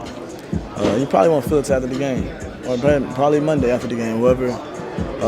Some people different, But for me, treat like every other game, and that's just how you got to go into the game, preparation. All year preparing for this game to get to the Super Bowl, and don't change anything. Just stay focused how we've been. We went on a run regular season. That's in the past. We're 2-0 in the postseason. Now it's time to 1-0 this week. Yeah, that kid Turpin looked pretty good, huh? Yeah, he's dope. He's a good player. Yeah. Do you know him at all? No, I don't know. Damn, he was explosive. Well, hey, take one of the house this week, man. Yes, good luck to you, man. Appreciate you. There you go. Ray McLeod, good dude. We talked to him a couple times in the last few weeks, and he always has something interesting to say, doesn't he? I mean, he's always got an interesting perspective on the game. Larry, I think you're muted. It also seems like he might have that video game Barber where he just walks in and just chooses a whole new look. I don't understand how he just. Larry, I think you might be muted. There, I'm back. Oh, he made a one of the punts against Dallas. It was kind of a line drive toward him, and he just went up like this and caught it with his hands at his head. And I think that might have even been after the fumble. I'm thinking, man, he's got a lot of confidence. Just catch that ball. Usually you're going to want to catch it into your chest, but he just boom, 2 hands and then took off. He's been great since his Clemson days as a return guy.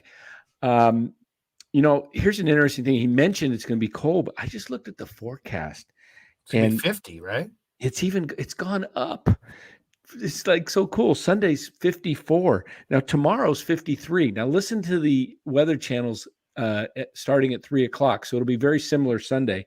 Tomorrow at 3:00, it's 51. And then at 4:50, 5:49, 6:47, and 7:46. So it's not going to get that cold for How those about guys. wind, Danny? Any wind? Let me see. I did see wind in the let me see, Sunday, 10 to 15 miles per hour, which is a little bit more. I mean, tomorrow is only 5 to 10. So tomorrow is 10 to 15 too. Does it say sunny on Sunday? It is just showing clouds, no sun.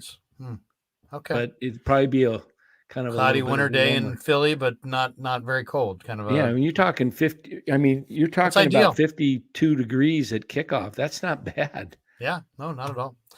All right, that's going to do it for us. We're 2 hours and 40 minutes into the live stream. Hope everybody enjoyed the day on the channel. We had Al Madrigal. We took some video calls. I talked to Steve Young.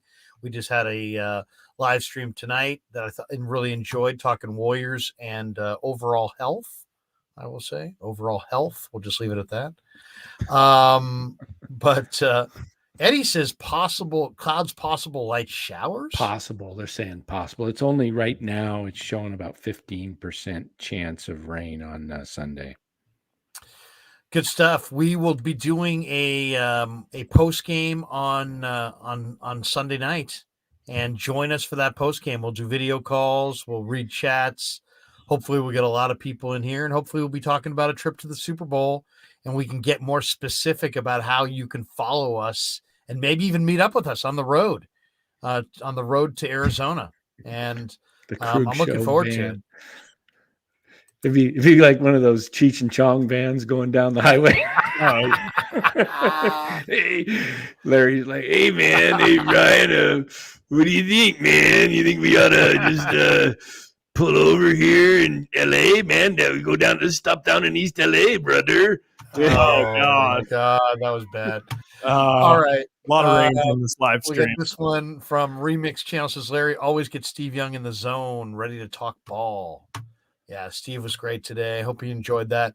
Guys, good stuff. Probably taking tomorrow off. I may stream, Vish is going to stop by, I think, at some point tomorrow for a live stream if we have time. I got my kids' youth basketball tomorrow. Got to decide what I'm going to cook on NFC Championship Sunday. Going to have to grill some stuff coming up on Sunday. But, guys, have a great weekend. We will see you definitely after the game on Sunday night. Go Niners. I'm going to say 23-17 49ers. You guys got a score? We got to have faith, right? We got to have, there's faith. There we go. Faithful. Faith. Should we go out with Frank? Should we go out with a little Frank music? Yeah, we haven't done that in a while. Good karma for Sunday's game. Let's play Frank's song and get out and show. Where's Ringo? Is Ringo hanging? Ringo's just so asleep. Buster's in. Where's Buster? He's sleeping in the other room. He's been out all night. Damn, Buster gets his own room? Well, is it playing? There we go. You miss your shot at life. You think there's nothing else for you to Chardal, I think it's going to be a scoregami. I agree, Chardal.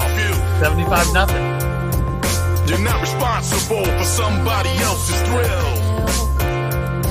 Your integrity's intact and you're still trying to climb the hill. We'll go get Buster's treats. I was a lonely man. I never thought it would come true. But sometimes in life, all you have are your dreams and you. That's when you realize that life ain't standing still. And all you can do is bow your head and accept God's will. But it's funny how it makes you feel. I said it's funny how it makes you feel. I said it's funny how it makes you feel. Life is but a thrill. You have no time for small talk, he didn't mince words, just sum the lyrics to the best song he ever heard. All his hopes and dreams had turned to despair, but what he was facing, there was no way to prepare. This came from a man who thought his life was ending. In his mind, it was serious, there was no pretending. He checked the clock on the wall before he said his goodbyes. Emitting tears, he has gone, see back into his eyes. He was old in life, there'll be no encore. He raised his hands to the heavens, put his knees on the floor. Don't have to be a genius to know he'd been blessed. He said he'd pay it forward, and always do his best. At that moment, what he's been searching for became clear. He was here to serve those who living in fear. With his newfound enlightenment in the wind at his back, he's prepared to live out his life's final act. He was a rich man now, he had purpose in life. And to capture this feeling, you don't pay a price. Before we set up on his own, he made a pledge to get some wins and live his life against the grain to the bitter end. You miss your shot at life, you think there's nothing else for you to do. This ain't a tragedy, son, I know I've seen a few. You're not responsible for somebody else's thrill. Your integrity's intact and you're still trying to climb the hill. I was a lonely man, I never thought it would come true. But sometimes in life, all you have are your dreams.